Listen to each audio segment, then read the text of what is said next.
Welcome to the Sharpe Way Show. So happy to have you with you this evening. A little bit past 7 p.m. on the East Coast. I know I'm late again by 5 minutes, but it's what I do. I work a lot. Sorry, I'm on a case right now that is driving me crazy. We went to court today. I don't go to court. I'm pretrial guy, so I will not be dealing with the issue. So hopefully it's going well so far. I'll find out the hard way tonight after the show. If I'm crying tomorrow, then you'll know that it didn't go well. And if I'm not crying tomorrow, then hopefully I can ensure I go out of my way to make sure the federal government cannot put more brown people in jail. That is my goal. I may be able to do that. We'll see. But besides that, I'm way off topic tonight.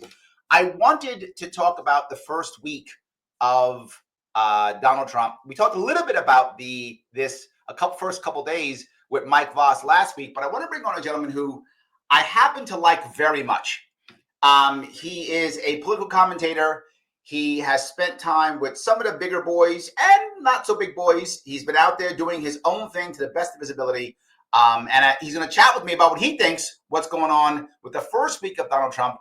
The man himself, Dan from the internet. How are you, sir? Mr. Larry Sharpe, thank you for having me on again.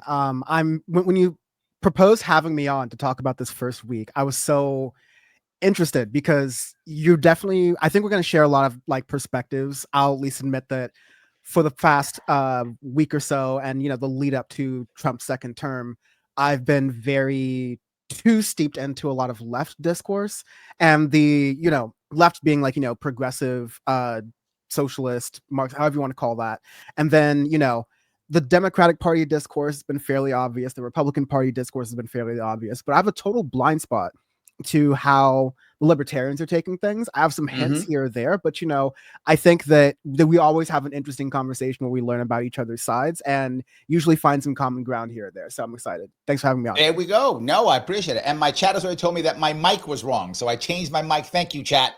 My mic knows when I'm screwing up. If I wouldn't know, so they do know. Absolutely. So I guess my first question, though, is this what we as Americans expected? I mean, my gut says most people aren't shocked by what Trump's doing. This is kind of what he said he's going to do. He's kind of doing it.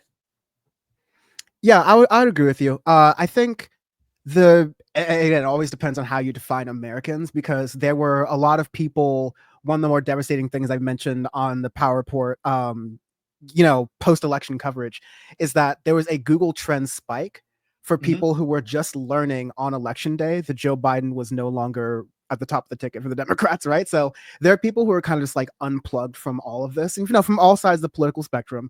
And so this might come as a shock to people. I think there should be, any smart political actor would want to have messaging for people that this is somewhat of a shock or a surprise to. However tone you want to do that is where you want to be more teasy, you want to be more okay, meet them where they're at. I think that's up to you and your style. But yeah, I think most people who paid attention to any sort of politics, who paid attention to any sort of rhetoric that Donald Trump was saying, and not just, what the analysis was, but just what he was saying, agree with it or not, he's basically going down the path that he said he would. Now, is that consistent with a Republican Party? The Republican Donald Trump, Party, I think is in trouble. I think the parties are in trouble. I mean, I don't know whether you were supporting the Democratic nominee. Did you support the Democratic nominee last time? Begrudgingly. Okay, so you did. Yes. So the problem that I had is I think both parties have really had a lot of problems, and for totally different reasons. The Democratic Party in the past, 8 years, I'm making that number up, several years, whatever you want, has become a party of educated women, right? That's their core group of people who they look for. It's kind of who they talk to. It's kind of what they've become. And that hasn't been who they've been for decades. And they've kind of become that. And the Republican Party, by default, has kind of become the party of everybody who's not a Democrat.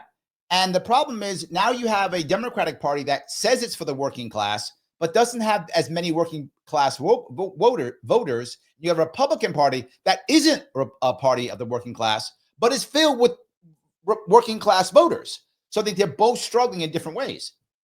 Well, yeah, but I think something has to be said that the Republicans have been doing this decades-long campaign through media, through think tanks, through all these other different institutions to delegitimize liberal or even centrist institutions by saying, "Oh, they tax too much," or "Oh, they're biased," or whatever. Like, just like, "Oh, they're bought and paid for," but like they have this entire media ecosystem and all these different, so-called independent platforms with millionaire backing when you really dig and look into it. They're not really truly independent or truly grassroots.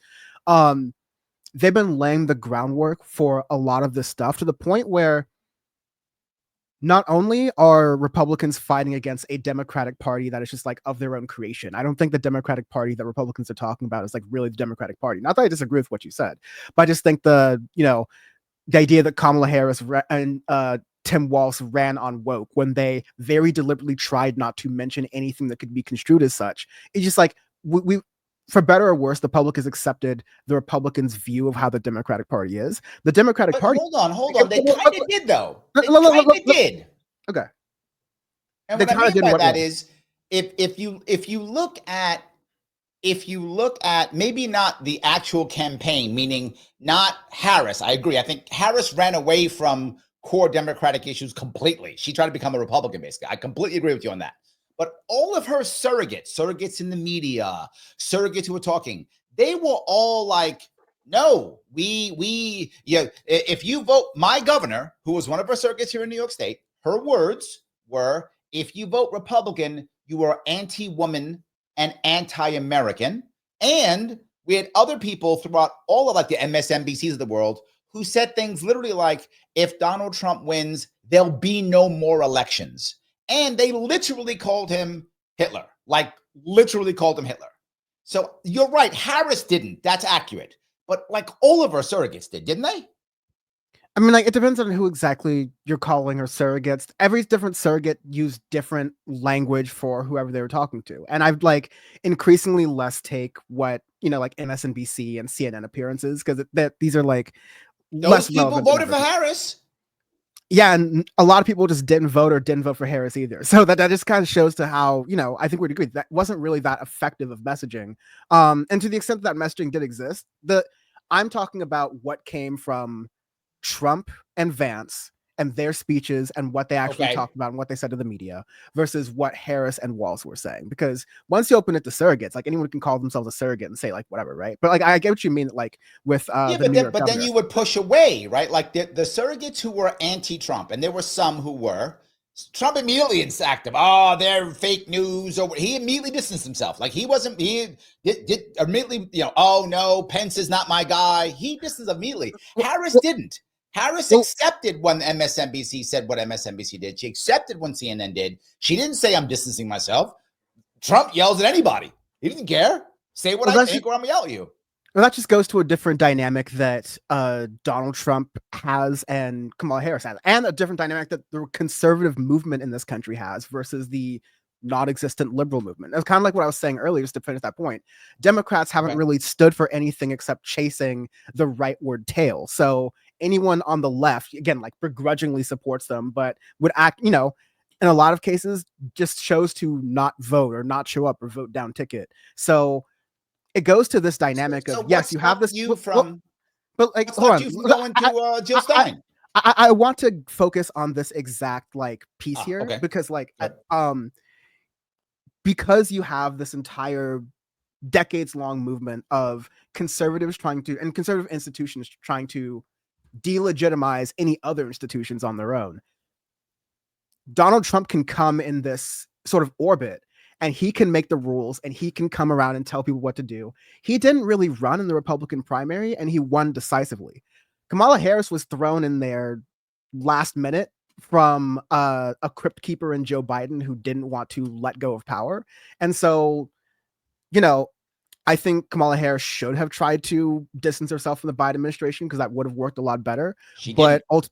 yeah, she didn't. And I think there are factors within the Democratic Party and the way it works, which is a very you abide by the party line thing that is not what the Republicans do anymore ever since Trump, right? But Yep. it's a different abide by the party line. It's just going for Trump. Why I didn't vote for Jill Stein?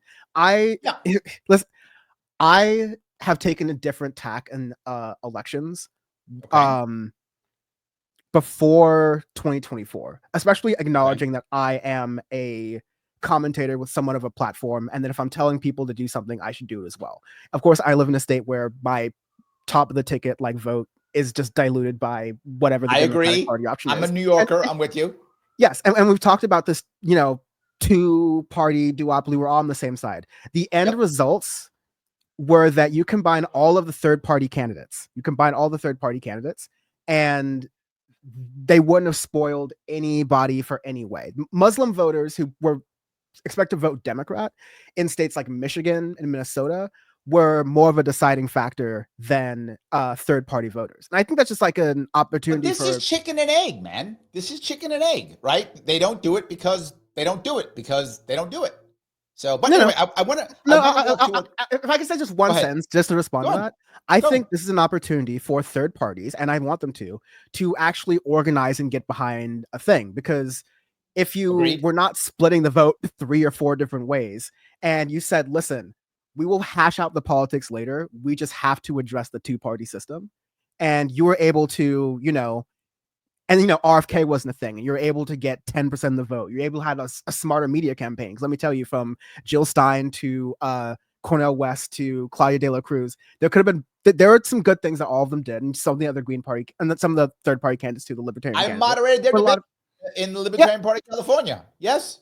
yeah, but like there's just it's yes, it is such a hard game to play, but there's so few people participating in this process because of the thirst for this option that we can't be divided and conquered anymore if we really want to So have a third party. let me give you pushback on your institutional piece. And the reason why I'll give you pushback is I really feel like if you ask most Americans, not just me, most Americans, that the left controls a lot of institutions too. The left controls most schooling, both K through 12 and In what college. way? Like literally, like because Sure, I'm happy to tell you.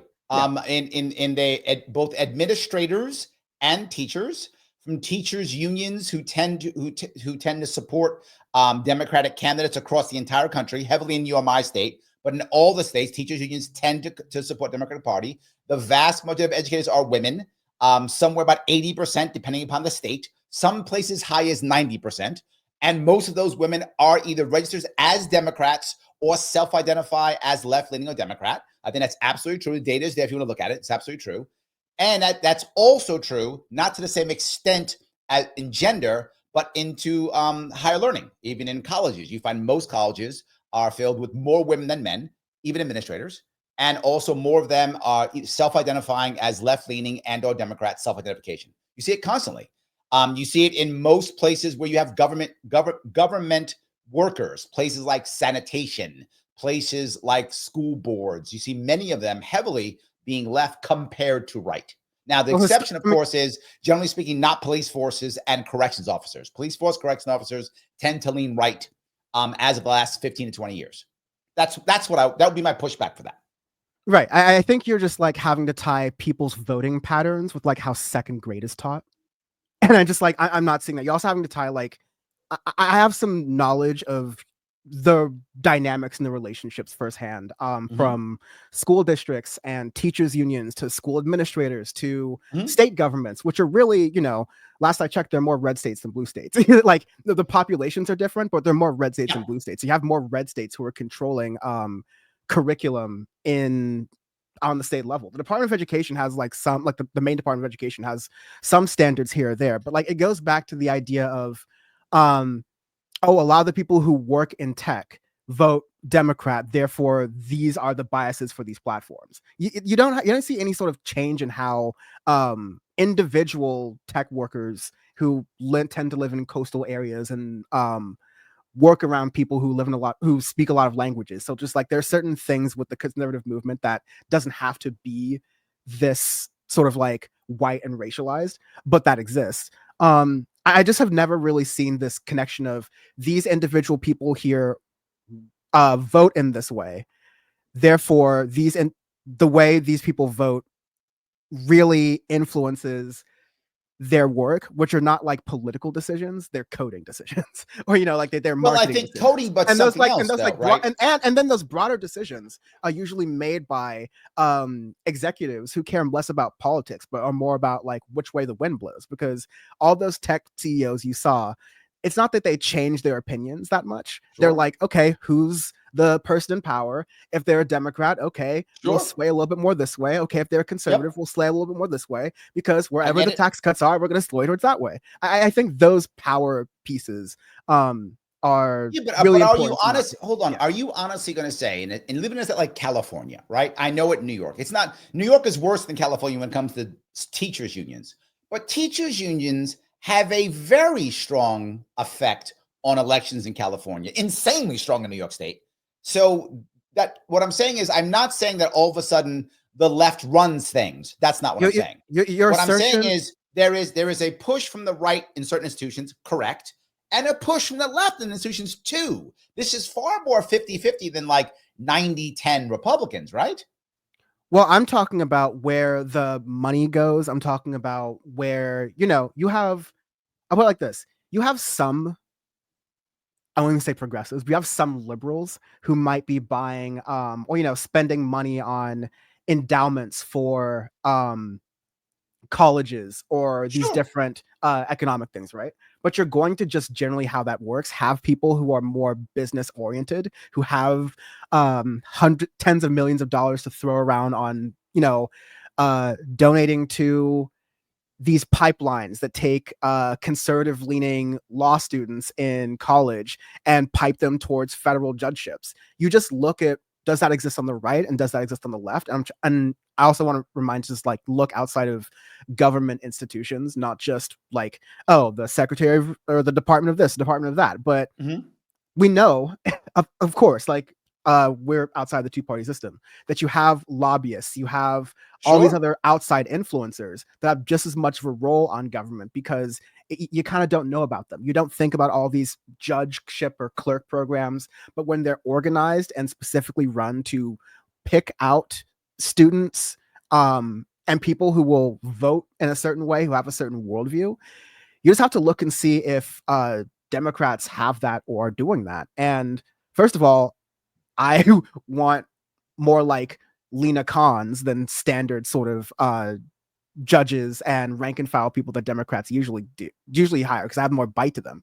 But you just don't have those same institutions working around there. You don't have that same sort of money. I mean, yeah, those institutions exist, but they're the ones who are downsizing and letting people go and doing layoffs, while the other ones have money from businesses and business interests who would rather pay these little institutions to feed these people into government than pay taxes.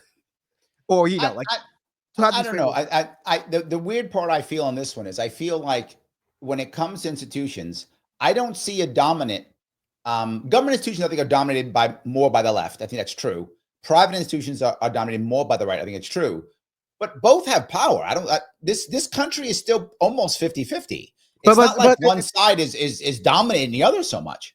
it's definitely, we can't, it's 2025. We can't think 50-50 anymore, because that's like me saying, oh, I think most business people operate as libertarians. It's like, not really. It's there's the left and Mhm. people who vote Democrat, and things that are closer to the stereotype of Yeah. how Republicans have painted Democrats, is something that is unpopular with the country. It's unpopular with me. It's unpopular Yep. with most Republicans. It's unpopular with Yep. most centrists. But I think what people on the left are talking about is something different than, left of the Democratic Party. Mhm. Is something very different than the mainstream critique of the Democratic Party. So let me then shift, if I could, to what I think most of the country is thinking, right? I think most of the country, and when I say most, I mean more than 50%. And I think I'd go probably 60%. It'd be what I would say, maybe a little bit more, is either satisfied or happy with what Trump is doing for the past week. Do you think I'm wrong on that? Sorry, what was the first part of the question? I think more than 50% of the country, I would say 60% or so of the country, is either satisfied or happy with what Trump is doing in his first week. Do you think I'm wrong on that?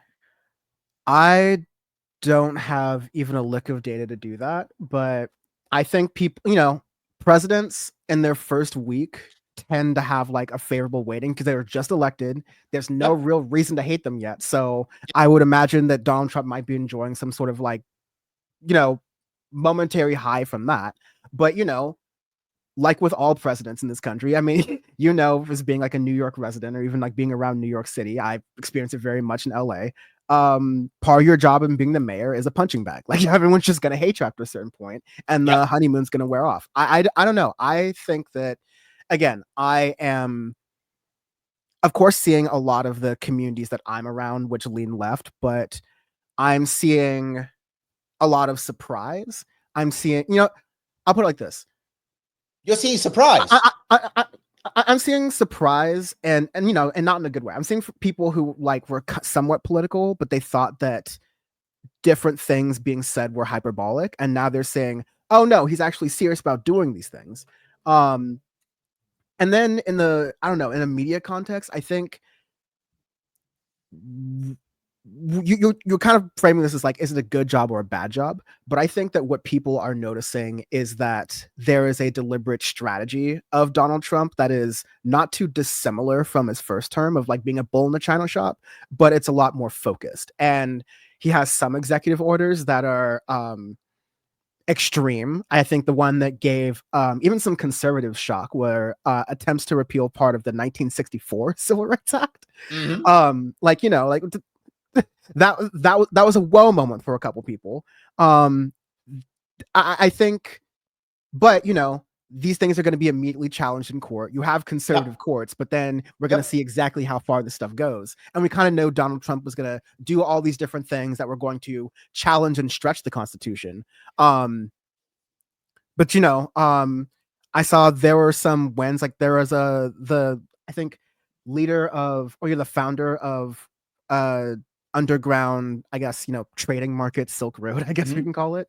And I think what I was reading was that a number of libertarian, folks who had made some collaborations with Donald Trump in some way. I'm not sure whether it was resources or whatever. This is one of the asks they had. Yes. Yes. Ross Ulbricht.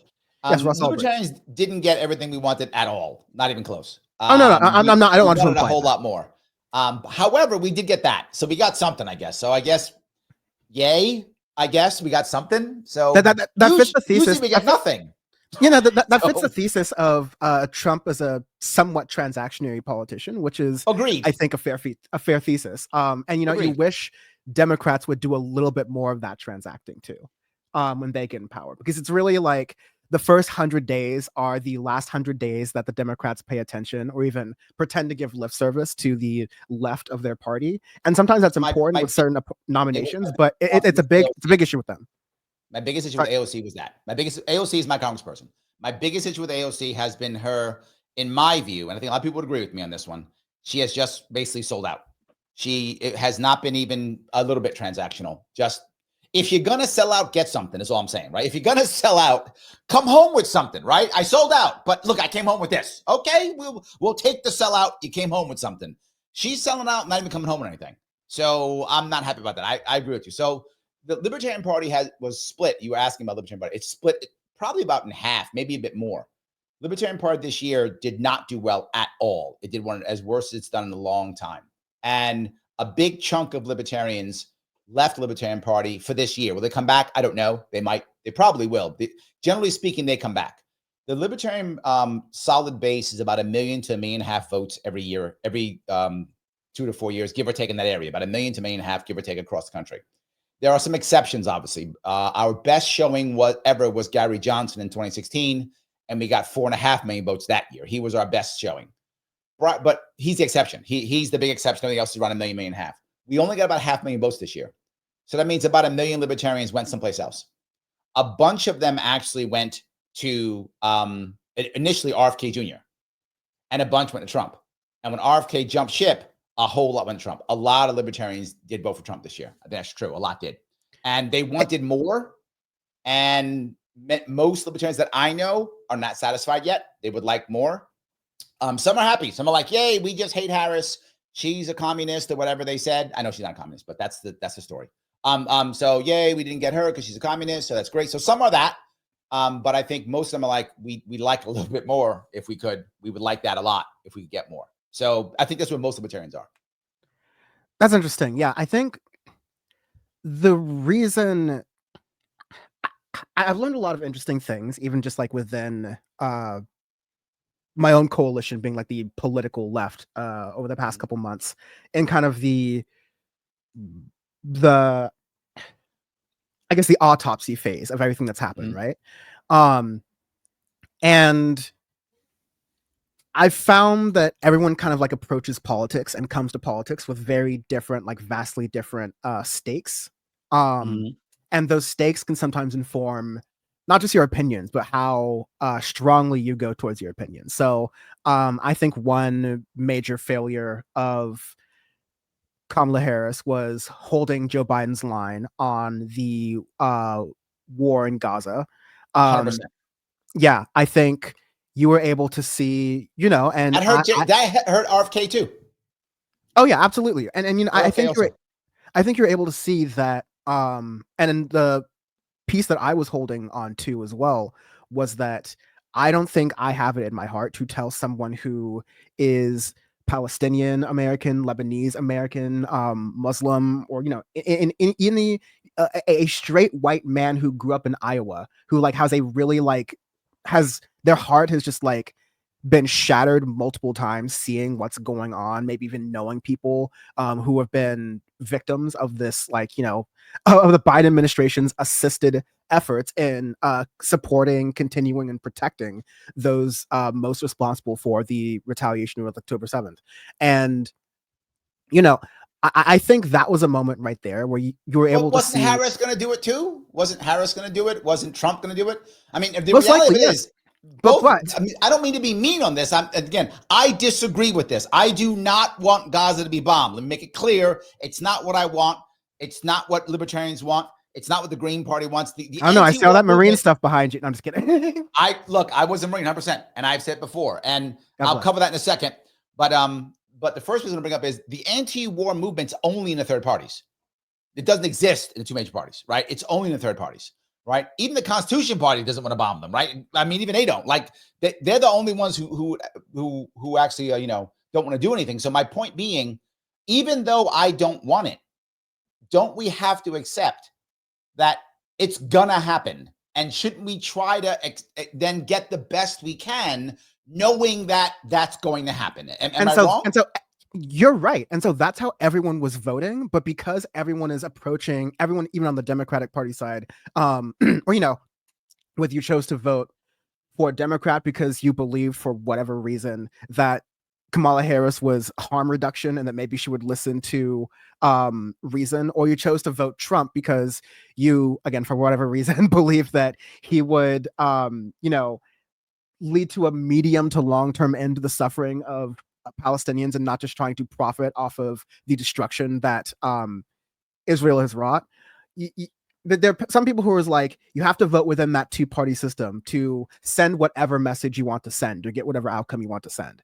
And then there were genuinely a lot of people who were like, okay, the only real anti-war voices in this country are either within the outside the two-party system, and that could be one of the outside many parties, or a lot of people saying, I'm not voting at all because I've been burned on foreign policy. 100%. I've been burned on domestic policy. You have people who are still like, I'm still pissed Bernie lost. I'm still pissed at what the Democratic Party did to Bernie. I'm not participating in this system until you get someone who is a lot more receptive to people and what they want across all political spectrums. And so that is, I think, you know, I think it just buttresses your point that people who are viewing politics purely as transactional are benefiting in this sort of term. But, you know, the downside to that is real, you know, pain and suffering and fear for people whose politics has to do a lot with material conditions. And, you know, the realities, the realities that this country, for example, like really benefits off of a lot of exploitative undocumented migrant labor. But prices for things are going to be very, very bad in places like California that are so dependent on this sort of agriculture. Places like Florida as well. New York, And so some of New York, these like same thing. policies are not going real Yep. well. So, all right, let me grab a couple. There's so much going on. I do want to grab some comments. I got a bunch of comments. People are asking me if I am a Marine. Yes, I am. I literally have the tattoo. You can see it. Hold on. Tattoo. Yeah. I have the tattoo literally. Well, if I take away my show you, maybe you can see it better. It's those you get. I have the tattoo literally. So yes. And here is my Marine Corps stuff. Yes. And this is a Quonset hut. But yes, someone asked, is it green screen? It is a green screen. Yes, it is. I am very proud of my military background. However, and I say this openly, when I was 17 years old, I'll give my age away. My first commander-in-chief was Ronald Reagan. Now you know my age. So that was my first commander-in-chief. And I was absolutely a warmonger. There's no doubt I was. I was that guy who yelled, kill them all, let God sort them out. I was that guy. I believed everything that, and this is why I understand veterans so well. I would have, luckily I'd never had to, but I would have ordered men to their death. I would have gone to my death. I know I would have, because Ronald Reagan told me to. I would have done so. I am not that person anymore. In fact, I am absolutely anti-war. And if you look at the Libertarian Party, if those who don't know the Libertarian Party very well, Libertarian Party is filled with anti-war veterans. And I mean filled with anti-war veterans, because we all believed that we were going there and fighting for liberty and freedom. And then we figured out afterwards we were doing it for our corporate overlords. And then we came back and said no more. And many veterans have a problem with that. And some go, you know what? I can still fight for liberty and freedom. I'll be a libertarian. So you find a lot of people who do that. It's a common issue in the Libertarian Party. You will find many people actually who watch this, who actually will tell you the same thing. Yeah. So no, I've seen it myself too. Yeah. Yes. So I want to add, and someone else is teasing me about over my shoulder here is a penguin. Yes, this is a Batsumaru, which is a little trinket that my daughter gave me, who is 14. She gave it to me when she was like 11. So I keep it here. That's what that is. So that's some of your people are asking that question. I wanted to answer them from the chat. I didn't want to leave them hanging. I didn't want to leave them hanging. So I do want to go, if I could, to a couple of things. I want to talk about the executive orders. He did a lot of executive orders. Now, what I am thoroughly impressed by, and people may be upset at me, but I'm impressed. I'm impressed that he actually went through with them all.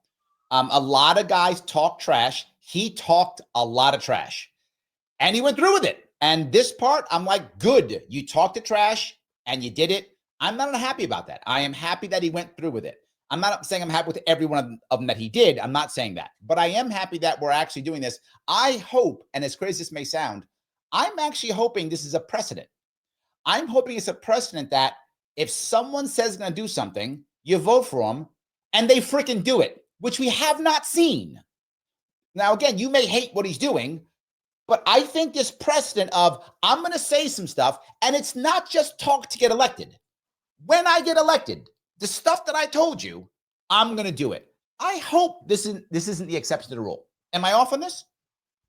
No, I agree in principle and in strategy that you run on things you want to do and you utilize that bully pulpit. Like, I really don't think there's been a Democrat who has done that since Obama. And that was the slimmest of majorities. And I think he had like the real crisis of the financial crisis that gave a lot of people a lot of people being burned out by the Republicans at the time for being very pro-war. So just to kind of buttress your earlier point, that I think that was the last time where a Democratic president really felt like, okay, they had some real feeling that they could do what they want to do. Biden was also kind of a crisis president, just like didn't have that juice in him. And Obama's second term, I think he was just like so burned out from the Obamacare fight, plus not having a really solid majority from the Democrats to do anything. But yeah, you have to, we can't ignore, and I kind of want to like put this question back on you, because I think it's one thing to say the strategy is good, but I think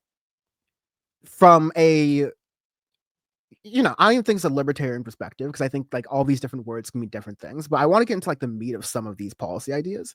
Sure.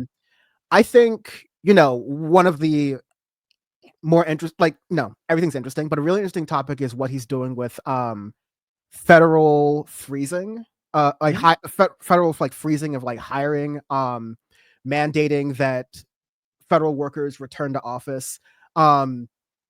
I'm wondering, would you consider this to be bigger government or smaller government? Because it's definitely kind of an overreach, and it's kind of taking this blanket approach towards a lot of these, increasingly vital, increasingly crucial services, whether you agree with them or not. But some of this is like, I don't know if right now is the time to start cutting hiring for things like FEMA, especially as an Angelino, as a Californian. I would, I'm curious. I would add a bunch of things to this. One of them is, again, theory versus practice. In theory, of course, I want to cut and train. Of course, theoretically, I do. So, to the point of, do I like the concept of cutting? Yes. Also, in theory, can't stand executive orders unless they repeal other executive orders, right? I would like the Congress to do its damn job. It doesn't, right? And so the president just decides to do whatever it wants, and our judges don't do anything about it. So executive orders go all over the place. I can't stand executive orders. That's theory, right? So in theory, I always want to cut. In theory, I want as few executive orders as possible. Executive orders are supposed to be to tell people how to execute a law, not a law, onto itself. That's what's supposed to happen. Clearly, we've gone far past that. Now, executive orders are basically laws. So theoretically, that's my theoretical part. Now, in actual practice, I'm not upset with him telling workers to come back or not. I don't actually care either way, to be forward. It's not a deal breaker either way. I don't care. If the people think they should come back, come back. We're paying for the office space anyway. We've got like 30-year leases on half of these goddamn places, and we're paying for it anyway. I don't care. It's not a big deal to me either way. If they come, if the job gets done, to me, fine. it should be. Yeah, to me, it should be, because you have, I think broadly speaking, whether you're a government employee or not a government employee, if you have one of those jobs where you can get the majority of it done, then you can have a more efficient business that can reinvest some of this, long-term leasing money into that business or into other initiatives that will ultimately government doesn't do contribute that. You're correct. Government doesn't do that, though. Never does that. Oh, well, if you lead the government, then you can. If you have someone who can, you can't just say government can't do it, because you would used to say, government doesn't just issue 30 executive orders on the first day. And then someone comes in who was elected to do that. So I'm we're the third party people. Yes. We can have political will to do that. But I think that I think there's a lot of inefficiencies that, if you really cared about the inefficiencies, you would, Project 2025 would more be a study into how that was virtue signaling.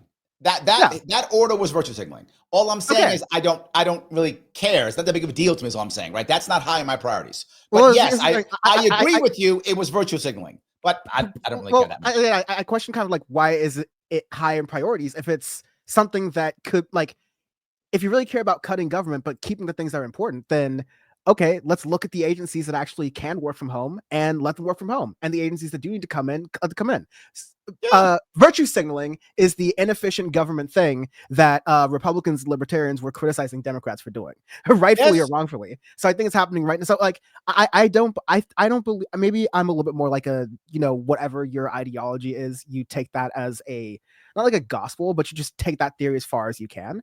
It seems too much like revenge politics, you did it, so now let's do it back, is the way things are going, versus agreed. Versus let's have a vision of government and remake it in that way that is informed, rather than, what are my political enemies? What is my retribution? How can I do that? But you asked my opinion, and I gave it. Like, it's not a big deal to me either way. If he had done that or not done that, I wouldn't have cared either way, is all I'm saying. Whatever, I wouldn't have cared either way. What about repealing the Civil Rights, the piece of the Civil Rights Act he was talking about? I'm not sure it matters that much. The Supreme Court's kind of already destroyed it. So I'm not sure it matters that much either, to be forward with you. Again, virtue signaling. I don't think it really matters that much. Because the Supreme Court's already basically said, we don't got to renew it, it's done. Right? They've already said it. So I don't know if that really matters either. I think it's also virtue signaling. I don't think either one of them is that important. His idea of the DEI piece, getting rid of that, all on board. All on board. You think that's not virtue signaling? It is. Oh, yes. But that one I'm actually, like, that one I'm happy about. Okay, but like, why do you think DEI is more important? I'm trying to figure out what I'll tell you why. Oh, my God. I'm happy to tell you why. I'm happy to tell you why this one matters. Because of the other two things, generally speaking, people don't really talk about daily, It doesn't affect people's lives Oh, daily, people not talk about usually. work every day and their working conditions every day, whether they Yes, work for the government or they don't.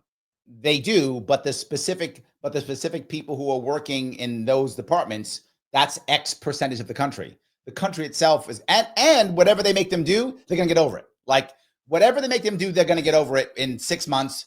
They're gonna handle it and deal with their stuff because that's who humans are. They will deal with it.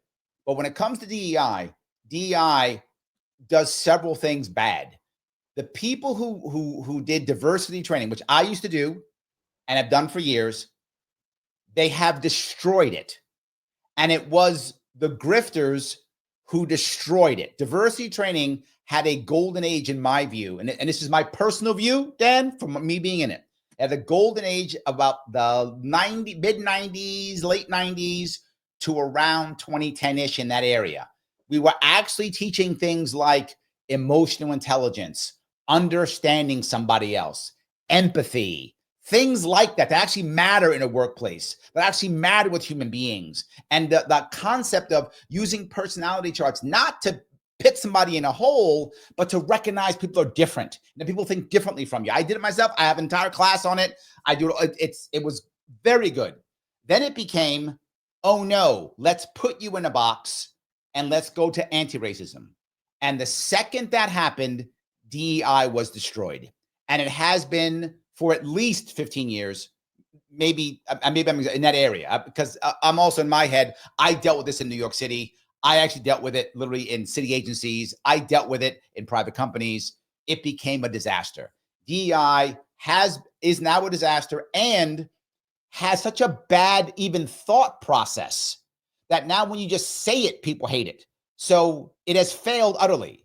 I'm not saying we shouldn't have diversity training. I'm not saying that. I'm also not saying we should have empathy training. I'm not saying that we should. But DEI itself has become, and if you're in business, and I don't know what your background is, but if you're in business, and I am, it has become a situation to where it has become check boxes. I would actually have people literally come into my class, if they were executive, particularly come in, sign in, and leave. Literally check boxes. I would have people come in and tell me, I can't hire that guy. Why? Because we need a so-and-so. Literally, these are the words that came out of their mouths. It became that. And it was not that before. It was about empathy. It was about understanding people. It was about caring about other people. That has gone away. And once that went away, it changed everything. And for even the companies who are doing it right, that would follow what I would think is correct, in my opinion, it doesn't matter because now people think it's garbage. So now every time a white guy doesn't get hired, he says DEI. Every time a black woman gets hired, they say DEI. Now, is that true? How the hell would I know? But now that's what's happened. DEI has destroyed itself and is bad, and I'm glad it's gone. I'm sorry. You got me going. So that's why.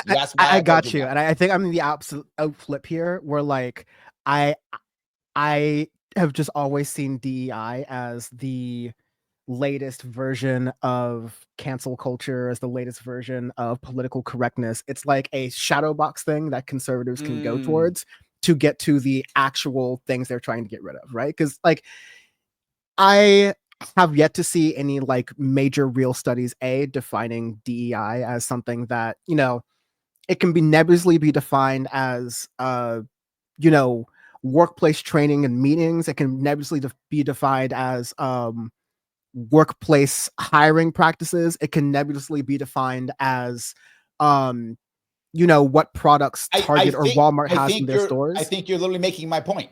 It has failed, particularly. No, but here's the thing. Like, particularly in marketing, it has failed.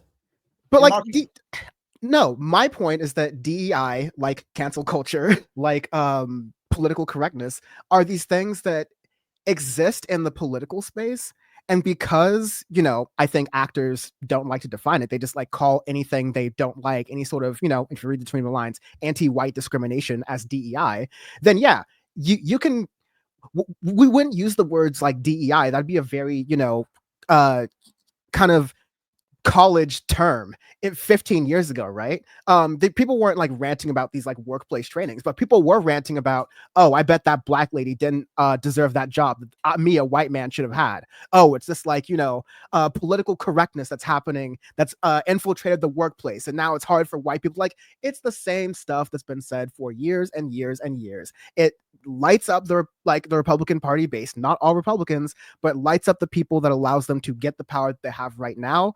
Just like, the gay bigot, like the anti-trans bigotry stuff. If you want to talk about stuff that, hold on. No, Dan, okay, but listen, you say that, but most of America is okay with it. Like, Americans aren't mad as a whole. And a lot of them, and a lot of Americans is gone. And a lot of Americans think presidents control the gas prices. They can just also be fundamentally wrong about certain things, right?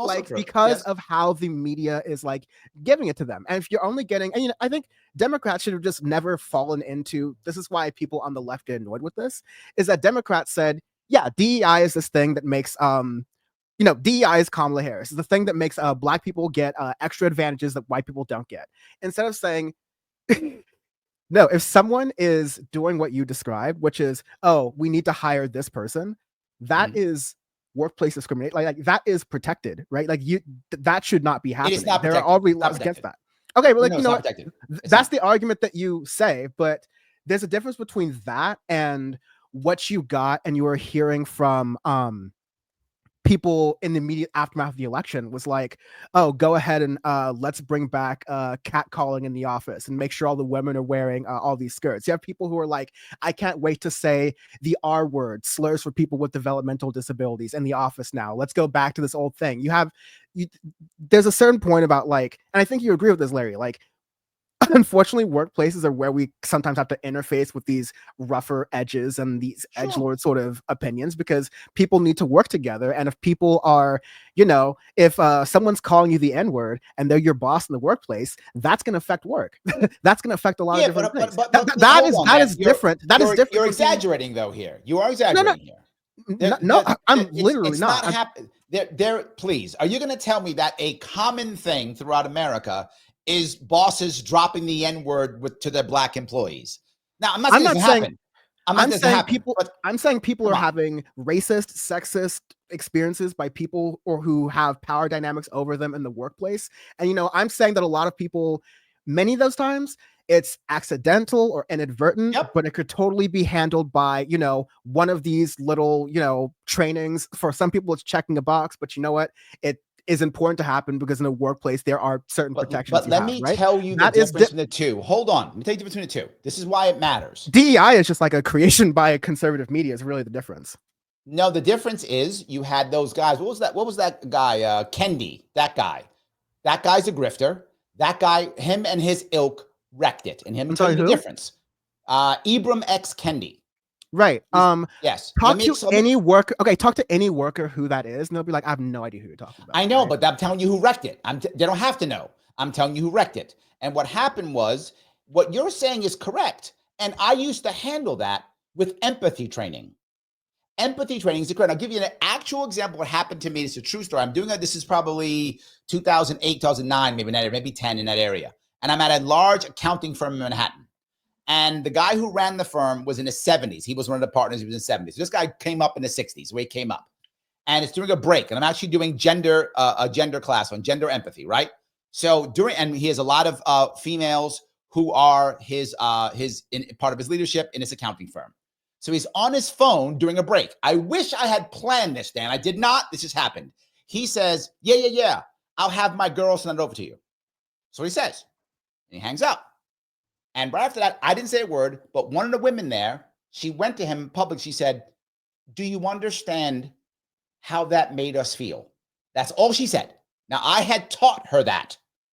I had taught her to not assume that it is bad, to ask. And if someone's bad, they'll show you how bad they are, right? They will. Just ask first. And you can see his face. His face went first from, like, what are you talking about? And then went to, and he said, I'm sorry. He actually said, I didn't get it. This is what it was. And then I kind of defended him. I said, look, I understand where he came up. Back in the day, when my mom was coming up, literally on her resume, it said office girl. That was the title. The title in the world was office girl. We've changed since then. He didn't, and this went over so well. He actually learned. He actually changed his mindset. He actually understood that what he said bothered, and he had, I mean, there must have been, what, 20 people in the room, so probably about I agree with you, 8 or Larry. 10. I don't think the Republicans are drawing this nuance when they're attacking all of these DEI people. I'm not saying that. What I'm saying is DEI has failed because it isn't that anymore. Well, that's What what it I'm is saying is that, now, like, what it is now. Hold on, I gotta go one more step. One more step. I gotta go here because this is a big deal for me. You can tell I'm excited about this. It's a big deal for me. It used to be that for someone to be somehow punished or taken out back or whatever the case may be, they had to do something. The person had to express that there was an issue or concern. Then they had to do it again, and then they were punished. Those days are gone. Those are now, you make the error and you are punished. That is modern day DEI. You make the error. And so what happens when you make the error and you're punished? Well, now you hate the system, you hate the people because it's unfair to you. But if you get a chance to repent, a chance to change, a chance to grow, you don't feel that. DEI has destroyed that. Empathy training does work. DEI does not. And Ibram X. Kendi was the beginning of that garbage. The rest of the people jumped on him. He is a grifter and a horrible human being, and he wrecked it himself with everyone who got behind him. I'm sorry, I'm done yapping, Dan. I apologize. No. I understand you're worked with this. I just challenge you to think of what is the definition of DEI being worked with, because I think because it's a nebulous term, people who are more nuanced can think of these things, and I can go, well, I just have never heard of any company or any government institution that has a one strike policy for microaggressions, right? You can cherry pick. They're all over. I'm sure you can cherry pick all these stories, but just like how the average worker who has been through one of these "don't touch black people's hair" conversations at work have no, like, it's just like, no, you're right. It's much more of that and much less of sorry, we have to let you go because we're replacing your job and hiring a Latino person. There are a lot of descriptions like agree. that. Most people are getting replaced by some kind of tech, not by a Latino person. You're right. It kind of just goes back to, and there's a recent example of this. There's a big attack against affirmative action, and the idea behind affirmative action for the entire time is you're giving seats to unqualified people of color and women that should be going towards qualified, well-educated. What it ultimately became was whites and Asians. They repeal affirmative action. Guess what happens? Fewer whites and Asians and women are actually getting admitted into some of these colleges because it turns out the merit was working in a different direction. And so you had this attack that was like fueled by a lot of conservatives to go against this thing. And the thing that they wanted to happen ultimately happened, and that they were able to repeal affirmative action because they were like, okay, now we can get these colleges that are still overwhelmingly white and Asian, and now we can get some more qualified people in here. And they're finding that the demographics are shifting, that things are splitting differently. And so I've seen Republicans do this time and time again with, they pick a scapegoat in society. They pick someone who, you think the number of government employees working from home is small. The number of trans athletes is small. All right. Like I just don't spend time on the issue because I'm like, leave it up to the states, let people swim. Like, yeah. So like, but you compared to how much time, Trump is going after being trans in the military, which I think is ridiculous. One thing is that a lot of trans people face a lot of discrimination in this country, due and no help to the Republican Party and due and no help to the Democratic Party at times. But like many people who face discrimination in society, they're able to get jobs with the government because the government has very strict policies on not being able to discriminate. That's why there's a stereotype of a lot of black people working for the post office. There's a thing where a lot of trans people work for the military. They're defense contractors. They're some of the smartest folks who are especially helping us in tech and defense. All right. There's obviously, I'm not fighting you on this. I'm saying the same. We're agreeing. I'm not fighting you on any of this. I don't think there's an issue with any of that stuff. I don't think we're disagreeing here. I'm glad you agree and that we're saying these things. I think that's really consistent with libertarianism. That's a beautiful piece about it. But I think that because I have seen Republicans wage these wars, and not just seen, doing right now, these are some of these executive orders. They are doing this again, like you said, it's red meat, it's culture war stuff, sure, but it has real consequences for people that. I want to walk down what I think is an important piece, and this goes down to what Bill Maher said like years ago. He was on a show several years ago. He had two people who were more left leaning on his show. They were Democratic strategists, something like that. And they were mad at him. And they're like, why do these people vote Republican when it's against their best interest? These poor people vote Republican. What? They're so stupid. And they're so mad. And he goes, don't you understand? And they're like, what? He goes, because they hate you. Because they think you hate them. And this is my entire point. I don't want a lot of these things to be happening. But my point to you is most of the country's okay with it. Why? It's a backlash. Clearly, I would rather do empathy training. But the backlash against DEI has been so strong that the president of the United States can just go 2 genders, no DEI, and the country goes, That's what happened. And okay, that's my point. My point is they're so upset and so angry that they're fine with that pendulum swing. Totally. They're like, okay, yeah, whatever. No, but Larry, whatever. I think that's what you're saying right here. We're talking about how you had fewer people participating in this election. We're talking about how Democrats didn't really make these things a key part of their issue. They just let Republicans define Democrats as woke and DEI and all of these nebulous terms that could be interchangeable with slurs half the time. And I think it's kind of like the point's right there is that people don't care. And Democrats did not make a case for why you should care. And Republicans just made a case for something, be mad at this. And that worked out really well. And again, that doesn't make it right. That just means that we have a failure of the Democratic Party, which is the only real opposition to the Republican Party institutionally that exists right now. You saw how hard it was for even RFK with the tech money that he had to be able to get on the ballot in all these other different places. So $20 million and couldn't do it. $20 million and couldn't do it. Yeah, I think, people have been hating the Democratic Party already from the left and within the Democratic Party, but there's definitely seeing what the Republican Party is doing and seeing how, ineffective that is, that there is a room for a candidate with libertarian or socialist principles, perhaps a libertarian socialist, if you know what I mean, who can, get people to care about this in a frame that is removed from these terms that have become toxic because of, effective Republican Party messaging that I will add is the effort of decades and billions of dollars in lots of different institutions within our society that has just not been matched on the left. Well, if you're going to define left as left of the Democratic Party, you are correct. Correct. Yes, that's what I'm always doing. Party. Okay, that's clear. That's clear because the Democrats have a ton of money too. That's all I'm saying. But they're not left. That's my point. Then I accept.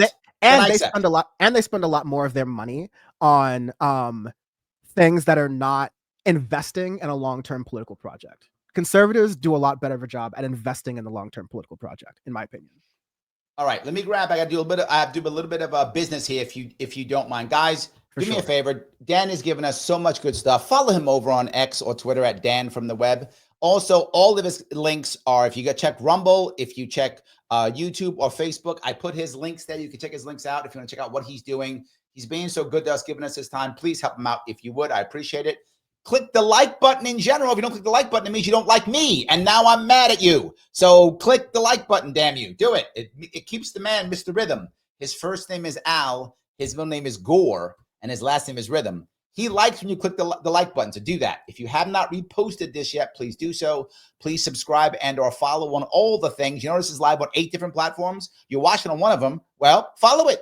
Do that. It does matter. You can super chat me, which I'm going to cover in 2 seconds if you want to. Please super chat me. It goes right to the front. I know I haven't grabbed as many comments as I used to do. I will grab more right now. But also make sure that you can become a member if you want to. On YouTube, click that join button. I, for the people who may be watching on Dan's side, am a proud capitalist. So please do the $4.99 per month. It will help tremendously. If you're on Rumble, please do it also. You can do it on Rumble if you click subscribe during the live. All right, let me grab a couple of comment super chats. Austin's a new member. Thank you, Austin. New member. I do appreciate that, my friend. Garrett is gifted 5 memberships. So, guys, if you want to become a member, Garrett's thrown out 5. Please grab a couple of those. I know the membership show was supposed to be tonight, but Dan is cooler. So that's why I brought Dan instead. So we'll do it maybe next week or the week after. We will. Absolutely. Lunatic has a bunch of stuff to say. Lunatic is not happy with you, Dan. He says programming doesn't equal security. Well, that's true. Yes. He says, Dan, DEI benefited white women. Also true, but not only. But yes, also true. And he says, Dan, you are a virtual signaler. And I think he means no substance. He does not like Yeah, your substance. that So that did you that's want to fine. comment on any of those? No, listen, thank you for your passion and caring. Thank you for trying to troll me. It doesn't work. I got thicker skin than that. But truly, I like talking with Larry because especially when we're on and having these conversations, it's always respectful, it's always civil. And I think that we are both speaking from places of a lot of political knowledge and a lot of political analysis. That isn't it, it's easy to fall into these patterns of who is being like what is being talked about in politics. I don't talk in any of these patterns. So I think it's like it challenges people because for someone to just like say, I don't believe in the definition of DEI that you have, and for us to talk it out and see, okay, there's the issue of the nuances that, as I said before, I'm not sure that all the people in power, be they Democrats or Republicans, are talking about. That's why this kind of media is important. These conversations are important. So hang in there. Just use your best. Act with a little bit better faith, I would say, and you'll realize we agree with more than we disagree. Just don't fall into those like phrases and ways we want to fight that are trained to. All right, I got a nice big one from Peace Logic over on Rumble. $50, Peace, you are the man. Rumble, rumble, rumble. Virtual signaling. The fire is hot over here. Come join us. It's cozy here. He would like people to go to Rumble. Emotional intelligence, that's important, Larry. DEI is a fail. We need intelligence, not propaganda. If people who've been in this field for a long time, I'm not the only one who thinks this. A lot of us, we walked away that's how I know Kendi, because those guys came in and basically had to do one of two things. We had to bend the knee to the anti-racist stuff, or we had to walk away. I chose to walk away. And people still hire me to this day who remember me, who will bring me on. I haven't had to promote my business since 2016. So I haven't promoted my business in was it 9 years? I'm not promoting my business. And I still make money because people still hire me because they remember what I taught them compared to current DEI. The current DEI model is broken. I think Peace gets it. A lot of people get it. So I think maybe our definitions are different. If our definitions are empathy training, then I think we're exactly on the same page. If our piece is we need to have quotas, I think quotas by default will hurt. If what you can do, and this is what I would talk to people about, if you want to get a different type of person, whether that's by gender or race or thought process or what mindset, ethnic background, you can change the way you hire. The procedure I will agree. I allow think you to make that happen, not the quota. You change the procedure, not the quota. that's the practice and the way that I have heard, the best face efforts at diversity, equity, and inclusion programs as not looking for a quota, but saying, hey, usually we look for this job by scouting colleges that are, Ivy League schools that have their own biases. Let's go to Howard for a couple of these. Let's go to an Asian American institution. Let's talk to some of these. Let's talk to a Latino banking group at one of these colleges. In addition to all the other places that we usually pull from, to acknowledge the fact that there's genius happening in all these other places, but it's not always coming in. You can also create affinity groups within companies. Affinity groups within companies can also facilitate this. It's there goes woke Larry again. There goes woke Larry. I'm just telling you, you can do this without quotas, right? And that's the issue. You can do it this way without quotas. You don't have to have quotas to get diversity. You can do it. We agree. It's just that the things that we want to keep about so-called DEI are the things that another party wants to get rid of and roll back entirely. And I want to make sure we don't miss the nuance of that, just because I don't think either party wants what we want. No, I agree. The Democratic Party wants quotas. The Republican Party wants nothing. I don't think the Democratic Party wants quotas. I don't think. Come on. Where in the official? Okay, first of all, the Democratic Party lies about everything. But where in the official party platform were the Democrats we want racial quotas for jobs? Okay, I can. Let's talk about some other policies. Sure. Let's talk about some other stuff Trump did. I mean. All right, let's move off. You're right, because I was about to give you some, but I will walk away. No worries. Okay. Phil says something interesting. Phil says Tucker is much more independent, but he's gotten worse on economics, but much more consistent with opposition to overbearing power. This piece I think is funny. And I bring up this specifically for you, Dan, because I feel like the independent space has gone both left and right. I think the independent space has one commonality, which is it is much more anti-establishment. Even the right independent space is far more, again, anti-establishment than mainstream Republicans. And the left, obviously, is much more anti-establishment. I think you find a lot more anti-establishment in this. I think so. We've had an interesting conversation on the left about anti-establishment and not, and I think it's a lot more nuanced than that. I don't know if you can call shows, for example, like the Joe Rogan Experience, anti-establishment. It's a $100 million show run by big tech for big tech, where they do massaging interviews of some of the, you know, frankly weirdest people in the world. I'm not really talking about even politically. I'm talking about some of their like views and ideas for society and how they view the organization of culture in a way where I'm just like, yeah, you know what? Stay away from power as much as possible, these people, right? Don't you think But this he is would like have done it with Joe Harris Rogan, too? huh? He would have done it with Harris also. I mean, he did it with Bernie Sanders. He did it with RFK Jr. He did it with like everybody. He didn't just do it with Trump. He did it with everybody, didn't he? Okay, but like, I again, I am not defending Kamala Harris because I could care less. But I think that when, and there's been a lot of good journalism done about this, and data points to the sort of like political shifts of Rogan's political guests over time. In maybe 2018, 2019, maybe as late as 2020, you had a lot more of a mix. I was on in 2018. I was on yeah, in 2018. You had a lot more of a mix of, truly, I'd say, like, as free-minded as possible, like independent thinkers who weren't tied to like a two-party system. And there was a really good mix of pundits and politicians from, the broad left, Democrats, socialists, whatever, and the broad right, maybe libertarians, more like hardline Republican type people. Like, you got more of a mix. Post 2020, that shift has been a lot less of the left and a lot more of conservatives and libertarians. And like Joe Rogan has endorsed Donald Trump twice in 2020 and 2024, and that's totally his prerogative. But again, I'm talking less about the politics. I'm talking about, you are a multi-million-dollar show owned by Spotify, where they keep renewing that contract, and all of your most recent interviews have been softballs towards the richest and most out of touch people in the country.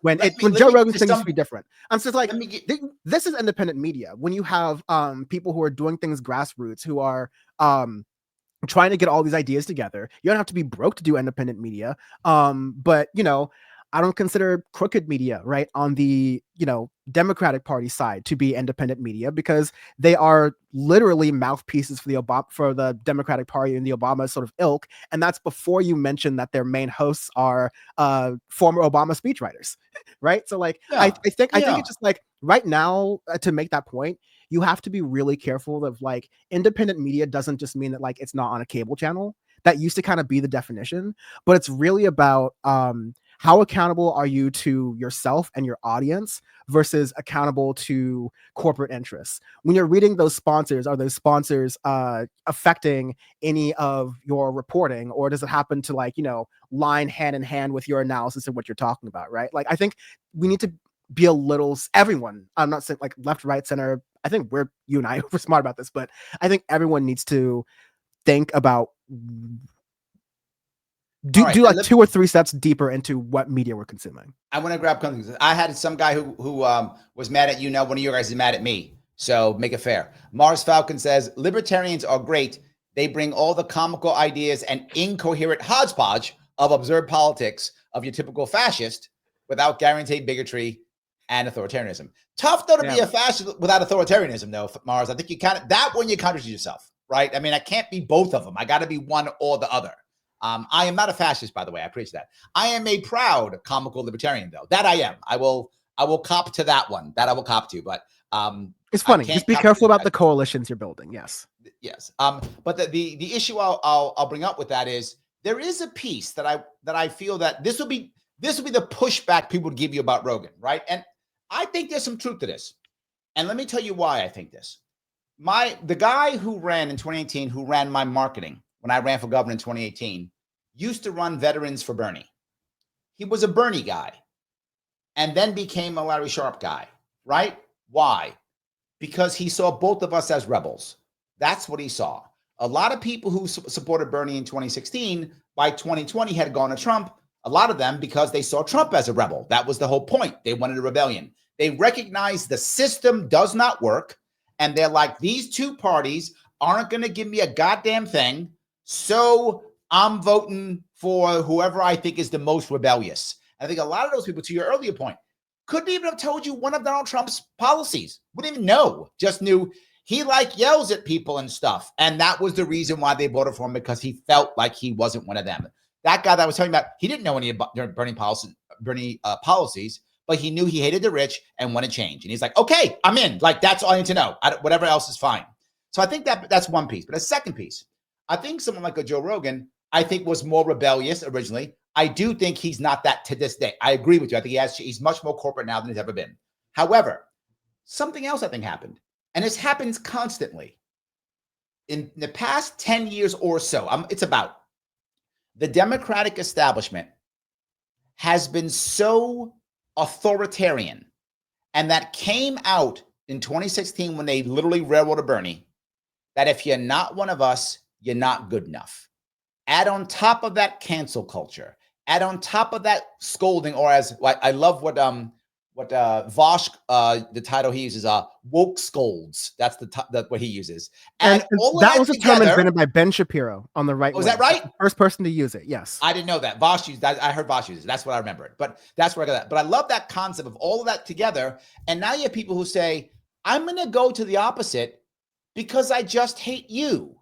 Now, I feel there's a lot of people who've gone to the Republican Party because they feel like Democrats hate them, disrespect them, scold them, treat them like children, don't give them anything of any value, lie to them. So they don't know, hey, I can go to Jill Stein. Hey, I can go to they don't know, hey, I can go libertarian. I can go, they go, well, I'm not Democrat. So one, I check out, to your earlier point, I just check out. Or two, I'll go Republicans, right? Fine. At least I'm looking for some strength, and Donald Trump will yell at them, and that's fine. I'll take it. I feel a lot of that's happened, and this is what I think's happened. And now, to your point, and I learned this, by the way, this is something I learned relatively recently. I learned probably around 2018, 2019, 2020 in that regard. I learned that the left isn't Democrats. When I ran in 2018, if you'd have told me the left, Democrats, left, same, no difference. I could not tell. Socialists, all same, no difference. I couldn't tell difference, right? The right, is all, no difference. They're all same. That's how I saw it. It took me time to actually get it. And I'll also give you something else. I'm very open with my errors and with my misunderstandings. I remember, by the way, and this is City and State did an actual report on all of the campaigns in 2018. There were 5 running at the time. I had the most diverse staff. And they said it, not me. So they said I had the most diverse staff. Now, add on top of something that happened. I was so disrespected by Democrats in 2018 that I began to not like Democrats and the left. And I didn't know it. Like, I couldn't see that I was feeling that way. So one of the guys on my team who's much more left-leaning than I am, he said, Larry, why do you hate the left? I said, I hate the left. Yes, you do. I'm like, no, I don't. Look what you're saying, how you're acting. I'm like, shit, you're right. And when I saw that, that is, by the way, when I went out of my way to start talking to the left. The left was so disrespectful to me and so nasty to me that I didn't want to talk to them. So I had to say, you know what? Be a big boy, put your big boy pants on, accept you're going to be scolded, and go on the left shows and go talk to these people because you need to talk to them. But I got to tell you, a lot of people won't do that. And when the scolding comes out, people will just go, the left sucks, I'm going Republican. I think that's what we saw a lot of. I'm sorry, I went long on that, but I hope you get my point. No, I hopefully, the long and getting the idea through is definitely a style we both share. Definitely me. Yeah. So I the reason I threw out that Vosh using the phrase woke scold, a phrase that originated from the right wing, is, talking about exactly what I'm trying to say. Vosh would be considered to be a, I'd say, like, within the Democratic Party, but, left of center broadly, content streamer, right? But the idea that he is going, oh yeah, these people are kind of giving the woke scold phrase credence, because I listened to Ben Shapiro's show. I listened to a lot of these different things. I used to research it, unfortunately. And it's a very particular formula. You cherry pick one story, or you like report it in a certain way that is a particular, will fit into this bent, this worldview of people who are already biased towards wokeness and cancel culture and look which Disney star they just made black and all these other different culture war issues that, to me, like, to a person who is less rooted in the material conditions of politics, and that's what leads their politics, it's easy to focus on that. And then if you accept the idea that, oh yeah, just woke schools, that's the big issue that you're talking about, instead of saying, no, this is a distraction. This is like when local news will focus on all the police reports, and you'll think that there's a bunch of crime in your city when they're not, when that's just like a bias in coverage. I think that's one of those big separations between the Democrats and the left, is that Democrats will accept right-wing framing and therefore make it more popular than it really is. But you got to focus on us, like third-party voters, us non-voters, people who have only heard these discussions in terminology and framing that starts with the right wing. I mean, like that just explains so much, because we're always talking about immigration reform, not about our weird, like world trade deals and anything that would resemble something that like a libertarian or a progressive could sink their teeth into. We're talking about building fences on the border and shipping people back to countries they didn't even come from, right? Because that's where Republicans took the line, and Democrats are like, we actually deport more people, and we're so far away from like like trade agreements and all these other protectionist policies that exist within our economy that hurt workers, that probably hurt our economic potential, things that are actually real meat and potatoes issues. So I don't take the, okay, well, someone's just willing to stick it to the man as enough for me. You need to be sticking it to the right men, and we need to be doing it the right way. And I think there's just no one in mainstream media or cable news or even like really big quote unquote independent media who is saying that. But that's our job, to get this newer message ascendant, a message that can have appeal towards, the Democrats and Republicans who we need for the votes. They'll come on board, but can have appeal towards an ascendant and newly energetic, I think, third party movement. All right, let me grab a couple of more super chats if I could. Phil says, schools by zip code can't be fixed by DEI.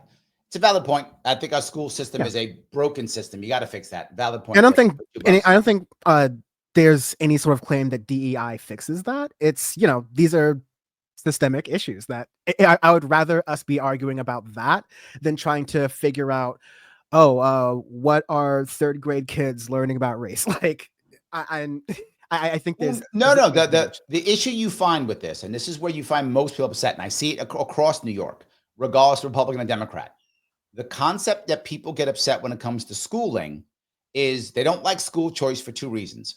One, because they want to send their kid to the cool school. Obviously, every parent will want to. I get that, not, but most parents do. But two, they feel like the children aren't theirs. And when you have like that, the guy who was running for governor of Virginia, when that guy said, no, these kids belong to us, or whatever he said, I forgot the guy who it was, that guy. When you have people here in New York State, same thing, saying, no, we don't have to tell parents what's going on in the kids' lives.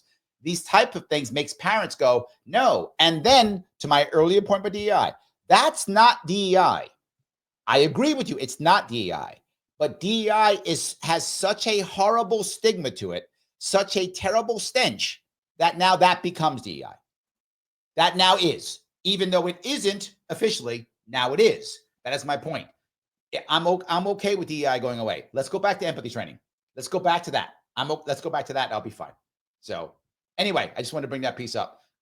We have systemic issues in our school system for sure. All right, let me see if I can grab some of these. John is a member. Thank you for being a member. He says, Larry, can you explain a little bit of Trump's DEI rollback, if that's an okay term?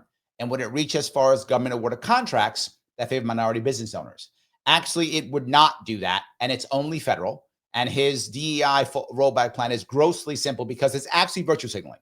And that's why but don't get me wrong, it's a very good virtue signal. Like the base ate that up. That was a brilliant, it was a brilliant virtue signal, but it was that. It is basically saying that the government will no longer use DEI when it comes to training or hiring.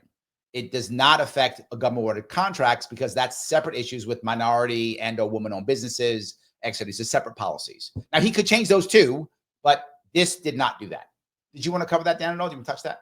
Yeah, I'd say just really quickly, the way you can materially see Donald Trump's DEI rollback plan is DEI for wealthy interests that benefit Donald Trump. We were now going to see in reality, like all these government contracts, a lot of these government interests benefit the people who have had Donald Trump's back and are promising him loyalty on the side. So that's going to be. But that's kind of normal, though. That's not special to him. I see that in New York State all the time. That's all. We shouldn't want that. We shouldn't want that to be normal. Agreed. That's not something that makes our politics good. So we 100%. can't just go, well, that's normal. Like, I don't have that sort of standard. Well, I'm not going to blame Trump for that one. Is all I'm saying. I'm going to blame the entire system for that one. That's how the system works. I'm also going to blame Trump for that one, because if he's this all-powerful person who claimed to be like, I'm not going to be bought because I'm so rich.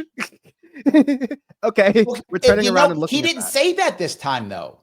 This time he didn't say that. The first time he said that, the first time he ran in 2016, he was all like, I'm for the little guy, the forgotten American. But there's a lot of people who still, the same group of Americans who, yes, they think that. But he did not say that. I'm just being clear. He didn't say that. He was like, I like Elon and my billionaires. He actually said that this time. So that's all I'm saying.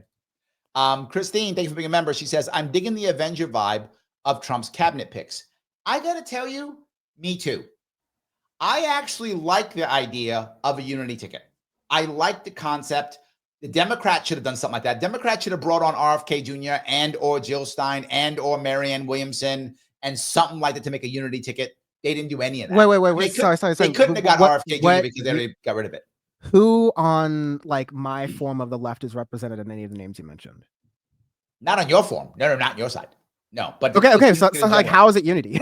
No, it's vibes. The vibes are former Democrats, right? Tulsi Gabbard, former Democrat, RFK Jr., former Democrat, and now, and then the hardcore Republicans like the J.D. Vances and Trump, former Democrat. It's a vibe of unity, and I think it worked very well. It's a vibe of unity for conservatives. It's a vibe of unity for conservatives. No, anti-establishment. No. It's anti-establishment. No. There's no one anti-establishment in that ticket. I mean, like, and the people you mentioned. What's anti-establishment about CIA Tulsi Gabbard? Okay. It's a Kennedy. Yeah. It's a Kennedy. Okay, you are incorrect. Just because it's a Kennedy, you are painting a broad brush. He's a Kennedy who is disowned by at least half of his family, if not more. He is a Kennedy has been destroyed by the Democratic Party left and right. RFK Jr. is not your standard Kennedy. He just isn't. That's not true. That's demonstrably true. He's not your standard Kennedy. But he is establishment. That's the whole point. Is that this is the one he sues the establishment. He is the he was working talking about. He was doing. I'm pretty sure before RFK was doing this, he was doing lawsuits, but it was for public health. This was for like, this isn't like anti-establishment in the sense of like it's very easy to get like call what you want to call the establishment. He's anti-establishment. No. RFK. Okay. What do you want to call anti-establishment? Someone who is with the government's overall policies on like. No, someone who says things like, and people go nuts over, hey, don't put fluoride in water. Most Americans are like, fluoride in water is great. That's anti-establishment. Hey, let's stop how the HHS does stuff. That's anti-establishment. Hey, let's decide that big agriculture is bad and should be putting red dyes in our food. No one said that for 60 years. That's anti-establishment. Yes, it is. RFK Jr. is not RFK Jr. nor Marianne Williamson nor Tulsi Gabbard are consistently anti-establishment. They take establishment branding. They take establishment branding because again, the imprecision of this has allowed it to become a negative term. If anti-establishment is just people you think are in power that you don't like, then yeah, you'll get people like CIA Tulsi Gabbard, Marianne Williamson, who's like, okay, she's anti-establishment. I know people who like are on the corner who are like my barbers who are anti-establishment. Doesn't mean they should have that job, right? Like, I think anti-establishment has to be like, how are you going to work against corporate powers that be?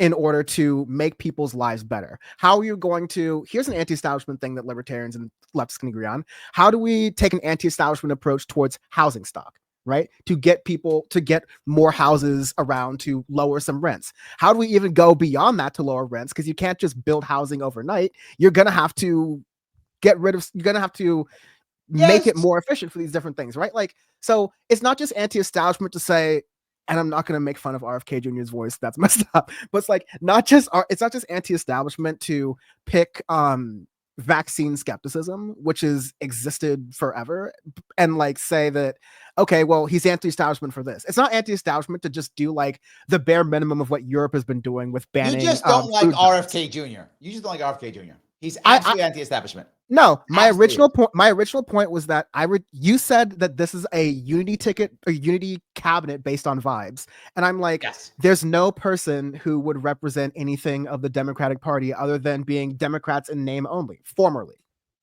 Okay. Let me ask you, where was the unity vibe when it came to Kamala Harris? Kamala Harris took a lot of crap from Democrats by saying that she would have a Republican in her cabinet. Where was that Republican? Was it Liz Cheney? She wasn't elected. Are you going to tell me Liz Cheney was her unity vibe? I don't think she said that Liz Cheney was going to be on there. She loved Liz Cheney. She loved Dick Cheney. Come on now. If you're going to tell me, I don't think she was. Okay, we can't argue. First of all, I'm not defending Kamala Harris. I think it wasn't a well-run campaign, and I think she's part of the establishment too. Second of all, like people on the left were criticizing her coziness towards people like Liz Cheney and Dick Cheney because people across the country hate the Bush administration and the war in Iraq and Afghanistan. It left a bad taste in people's mouth, and that is what people don't like. Tulsi Gabbard, who is a Hindu nationalist and into imperialism, as long as India is doing it, and frankly, as long as the United States is doing it, is not a fucking anti-establishment. She had a couple good blows against Kamala Harris during the Democratic primary. So did Bernie Sanders. All right. And that's someone who's been much more consistently anti-establishment.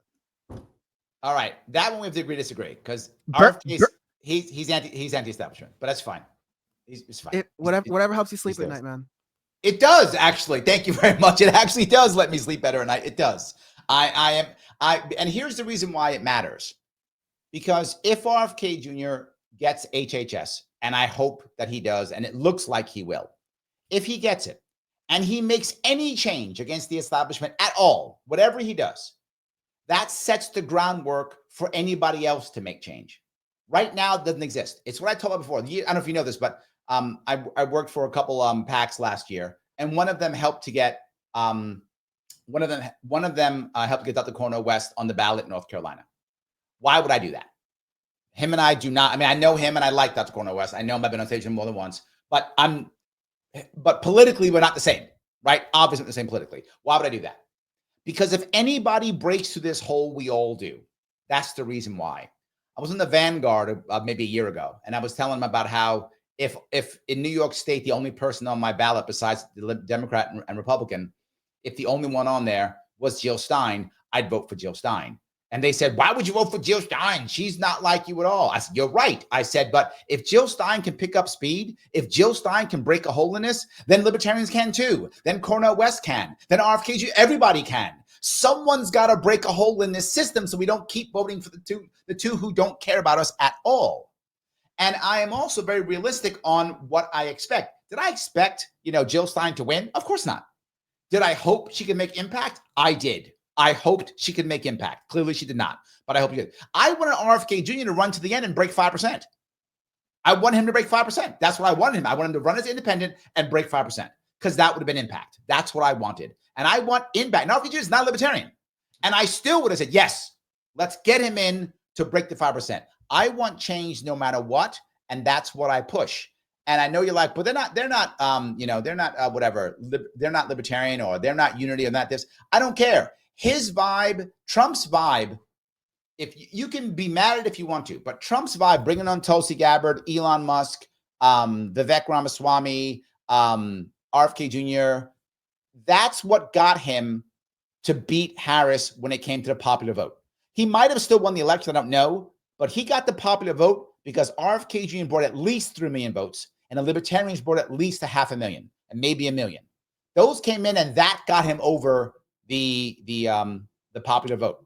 That's what it was. His unity, which you dismiss, is what made him actually have a popular vote, which is why he's yelling mandate all over the place. He wouldn't be yelling mandate if that didn't happen, and that's because unity ticket. You think Donald Trump wouldn't lie? Well, he might. You think Donald Trump wouldn't market or bolster like anything? He's the person might, who he lost in 2020 and he lost in 2020 and he insists that he won that election. All right, but it's believable now. But it's believable now. It's believable now. No. People are willing to believe things with Donald Trump because they're like, wow, he still wins even though he lies to everyone's face. Let's people who are willing to, again, it's all about priorities. People who are looking for proximity to power and wealth are moving towards that and moving carefully towards that. So yeah, I think that's just like totally clear there. I think if you think that a good job in politics is a bunch of, non-tangible movements in the law to just like make so-called political enemies upset, I look for policy changes and actual, politics happening and policy being debated. But we can't do that. We can't do that if, and this is my biggest issue I had with the Jill Stein campaign. They didn't hear me at all. They didn't want to hear me. And it's fine. They don't have to. They're not required to. But I told them they should put every single dollar, every single volunteer, every single everything into Michigan. Everything. And to affect that election. Affect Michigan. And the Green Party's on the map. And I said, if you actually won Michigan by some miracle, you've made the Green Party a party like there's no tomorrow. And they didn't do it. They did the same thing. I told the Libertarians, same thing. Focus on one small area. Make a victory someplace. America cares about winning. You have to win something. You have to make impact somewhere, or no one cares about you. That was the point I was going to say. I agree that I think the third party effort needs to be less like, whoever is running third party, we go for it. No, you need to kind of unite and figure out that vision. And I don't think it's going to be anyone who's run for third party before. I think Jill Stein smells like failure, no matter what she's kind of done to this point. You need someone new representing the Green Party that has a different political message, one that I think is actual unity, that when you go past the vibes and for the actual politics that people are talking to, these are incredibly popular things. But a Republican-led unity, a billionaire business-led unity, a unity that many people have qualms about, but it's really ultimately down to people's personal ability to get past these qualms. But a Donald Trump-led unity is not a unity. You're not going to have all these people protesting, all these people upset. It's it's not a unity. Hold on. Most people aren't protesting like they were last time. That's number one. But number two, literally, I met hundreds of people, maybe more, and they're all over the place. You can meet them. People who were RFK Jr. Democrats, who voted Democrat for years, some decades, and they voted for Trump for only one reason, because of RFK Jr. That's by default a unity ticket right there. Some because of Tulsi, but not as much, right? Some because of not as much. Some because of Elon, but not as much. But some because he promised to put a libertarian in his cabinet, which he has not. But some because he promised that. Some libertarians went to him because of that. Some because he promised to free Ross, which at least did that. We got something. But that's what I mean by I don't mean a unity mean that he got all the people in. I'm not saying that. I'm saying he said, here is where I am in the Republican side. I'm going to grab this dude, her, and put them together. That's what I mean by unity ticket. And that clearly was that. Our definition of unity is different because even when RFK Jr. was running a little bit more Democrat adjacent, there was no interest in him from Democratic primary voters. And I don't, at least if you're if it's gonna be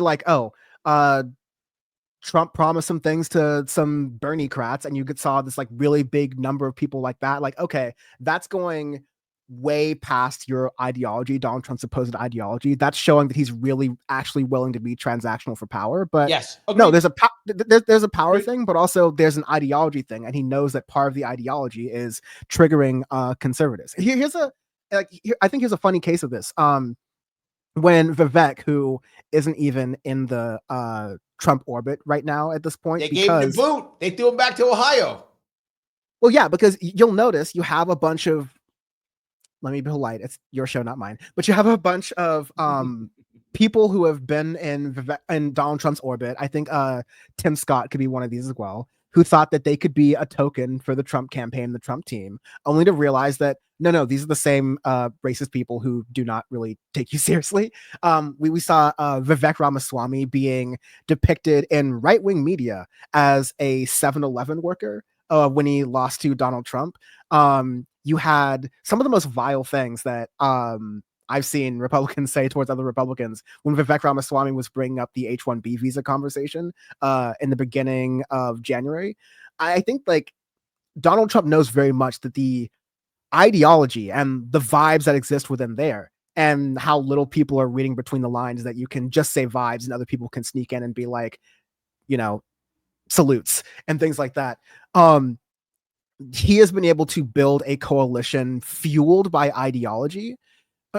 Fueled by these sort of like culture war issues, but it has the money, it has the resources to ultimately benefit the wealthy benefactors that made it so Donald Trump was able to stave off all of his legal troubles, run a campaign and pay off a lot of those legal debts, and win himself immunity for any crimes he may have possibly done. Like, this is everything Donald Trump wanted, and he's giving that power back, but he knows the power isn't with people who will criticize him for his everything you're saying. Americans knew, and they said, "Yeah, we don't care." Yes, we are so upset with how things are that we don't care. Like when people said it, I saw all the time. People, he's gonna just not burn everything down. People were like, burn it then. I don't care. I can't pay my rent. I burn it down. I don't have a job. I don't care. He's gonna. You're gonna see this. You're gonna see a lot of. I mean, like, what you're gonna see happen is that like Donald Trump is gonna fulfill some of his promises. He's not gonna fulfill others, and people are gonna be checking and going, okay, eggs are still not down. Gas is going up. There's some other goods from China that I was used to enjoying that I'm not getting. Inflation is still bad. Cost of living is still bad, and some of that is gonna, I think the vibes are really going to shine through, and you're going to see people who are actually actively cheering these things on, that it's harder to live and make a living in this country in a lot of places, that people are having a harder time with rights. And you're going to see people going, yeah, no, we don't care, because that was the whole project. I'm just worried. And I know this for a fact that some people, there are a lot of women who voted for Trump who are going to realize that they really miss having reproductive services. You're already seeing it right now. And I'm sorry about that. Let me grab two things. This is one over from Rumble. Straight End says he's wrong. Dem interest in RFK Jr. lost election for Dems. I agree with him. I think that if you look at the polling back then, RFK Jr. was polling in double digits during that time frame as a Democrat. It wasn't like he was getting 50%, but he was polling like 10, 12%. That's interesting. More than Harris was getting. He was actually, Democrats were interested. Well, Harris wasn't in him running. No, when she was running back in 2020, when she was running in the primary. No, but like RFK Jr. wasn't in the Democratic primary in 2020. No, they were polling during that. No, 2024 and 2023. They were polling in 2023, like possible Democrats, that kind of stuff. Right. But RFK Jr. in 2020, 10%. RFK Jr. was also actively running a campaign, and Kamala Harris wasn't. I'm not talking about, I'm saying one, Kamala Harris was running in 2020 when she was running in the Democratic primary. What I'm saying is she got less percentage than RFK Jr. got when he was. I understand what you're saying, but I think it's what like you said was, but you said no interest. And my point is there was interest. It wasn't no interest. Now, that's my only point. There was interest. It wasn't no interest. And the second piece is if Democrats had just ran a primary, they might have won this election. Or just run a primary. Yeah. I agree. It wouldn't have been RFK Jr. to win the primary because, like, listen, I think RFK Jr. got some people who called themselves Democrats, but that's the whole point. It's all about your priorities. It's all about how you do it. If the people who call themselves Democrats, and RFK Jr. was riding up for them, were even more of a fringe in the Democratic Party than even Bernie Sanders people, right? Like that. Now that might have been enough of a fringe because you take enough of a sliver of the Democratic Party together, and that can swing an election. I'm not necessarily disputing that. I think it's not one necessary factor, but RFK Jr., and I think we can easily agree on this, is not compatible within the Democratic Party, right? Like he's just like, no, I agree. I agree. Yeah, I think, you know, the writing was going to be on the wall for a while, at least since the 2000s, from people I know who used to work directly with him, right? But I think this was inevitably going to happen. But I totally agree with you. The Democrats made a big mistake by, for the past decade, really, handpicking presidential nominees. From Hillary Clinton all the way to Joe Biden. That has been a mistake because you need your base to be fired up about a candidate, and no one in the Democratic Party. I mean, okay, I'm using no. You're getting on me with the no ones here, right? And so definitely there are people in the Democratic Party who are still riding with Biden, but the energy within the Democratic Party, which I was like paying much closer attention to, shifted overnight to Kamala Harris. Again, less even because people liked Kamala Harris, but they were like, "Oh, thank God, Trump. It's just not Biden." No, they hated Biden.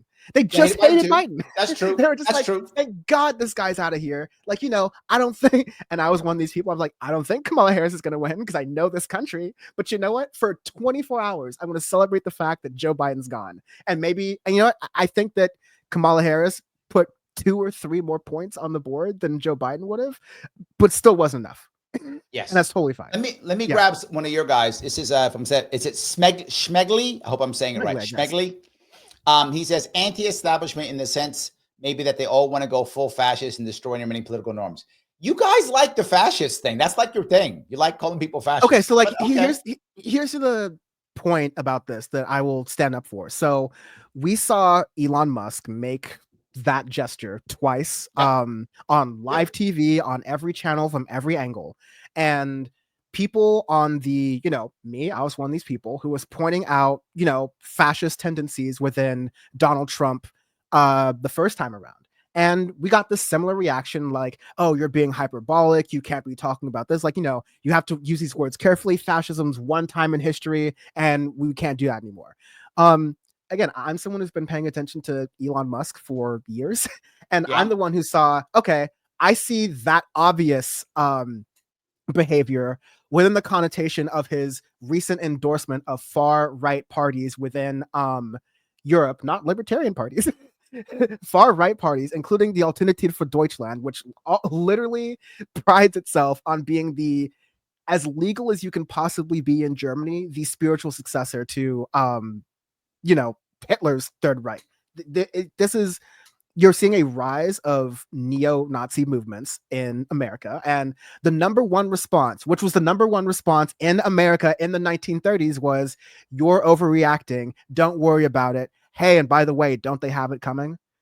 So people hate people. There's like 2 parts to that, though, right? Both times that happened, when the Bund, that was the name of the group in America in the early 30s, when the Bund was at its height, it was because economics sucked. It was during the Depression.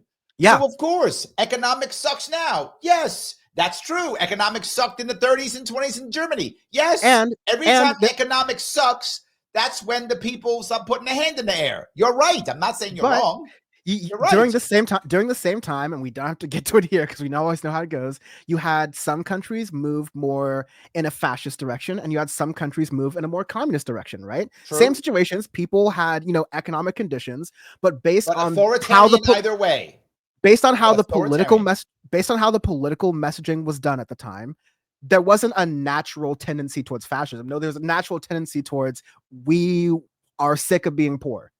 And we have an opportunity right now, because we know what happens and what it leads to say, let's address these conditions of people. I'm not saying go to communism. I'm also saying let's not go to fascism. And when we're seeing fascism coming very closely, let's not all, you know, forget what our World War II veteran grandparents and, you know, fought for and talked about, fighting Nazis and fighting fascists, and being aware of that instead, like, you know, I want to touch all of this.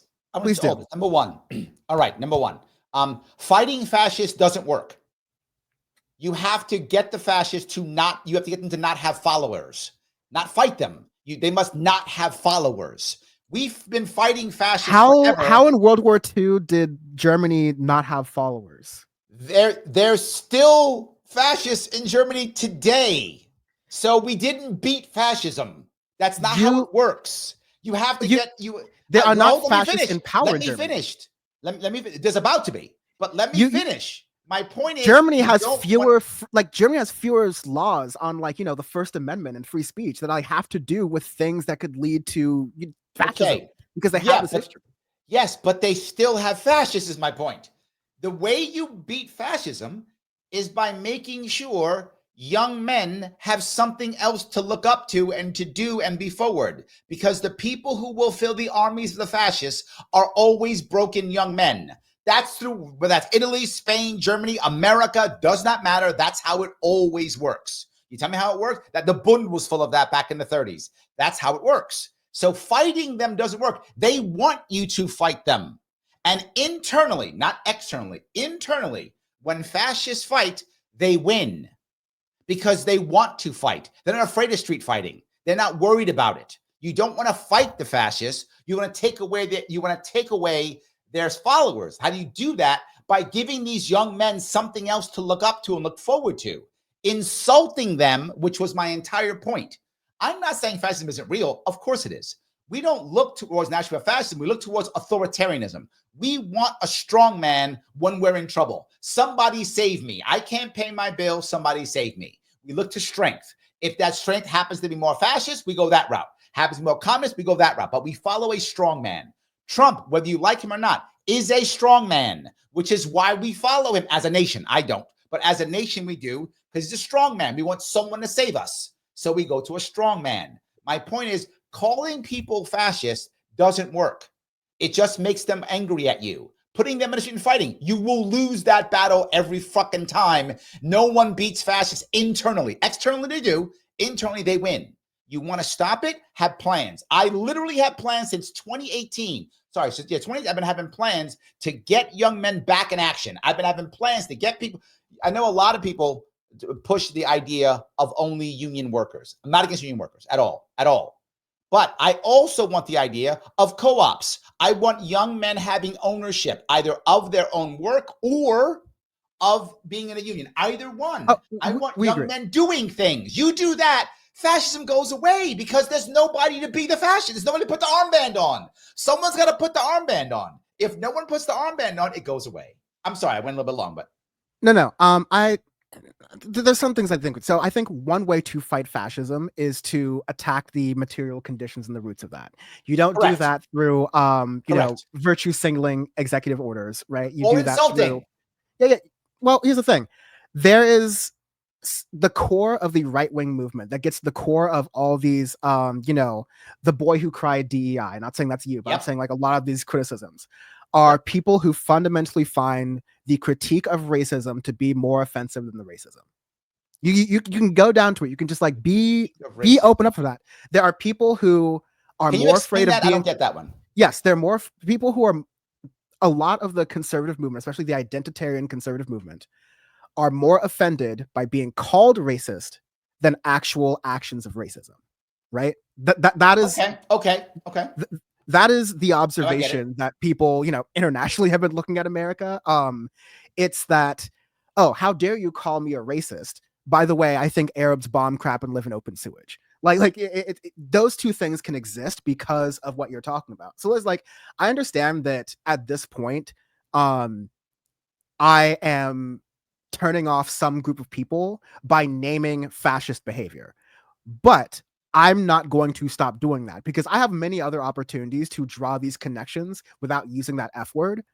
But I'm not going to take the fact that we're in the late 1930s equivalent of America, where even the critiques of fascism draw more offense than actual fascism. Last thing, even in recent cases in America, when you have Proud Boys and far right movements come out in droves in certain cities, you'll have so-called Antifa and Black Bloc who come out usually in even bigger droves in the United States and in England. in Manchester, actually, where I grew up for a little bit. And, violence isn't always the answer, but like I said, it's one of the options in the toolbox, and it's definitely an option that should be reserved for people who want to achieve their politics through violent ends. And these are people who are chanting Jews will not replace us. They're chanting that we need to stop the dilution of whiteness in society, that these people coming from the global south are savages, all these things that inform ideologies that are very powerful and very ascendant right now. And so you have to call that out for what it is in the historical context. There's some people who are more offended by that word, fascism or racism or any ism, than they are by the action.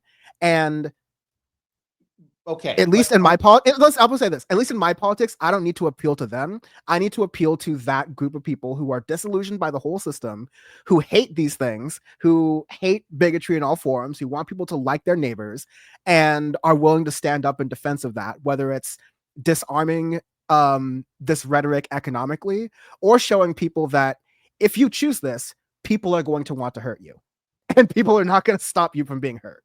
Well, there's a couple things, right?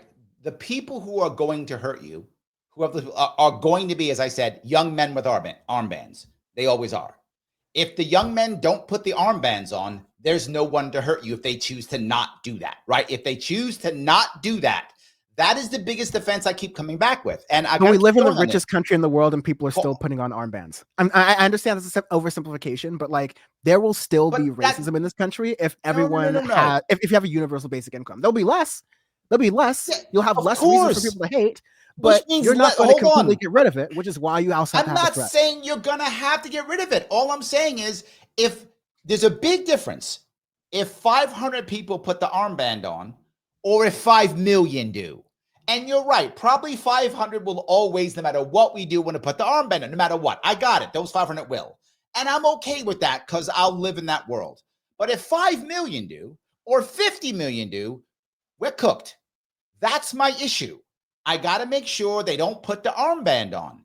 And this is my problem. You're saying that people are more offended by the word than the action. No longer. They don't care about the word anymore. That's my point. They don't care at all. They used to. It used to be the worst thing in the world for someone to call you an ist or a phobe.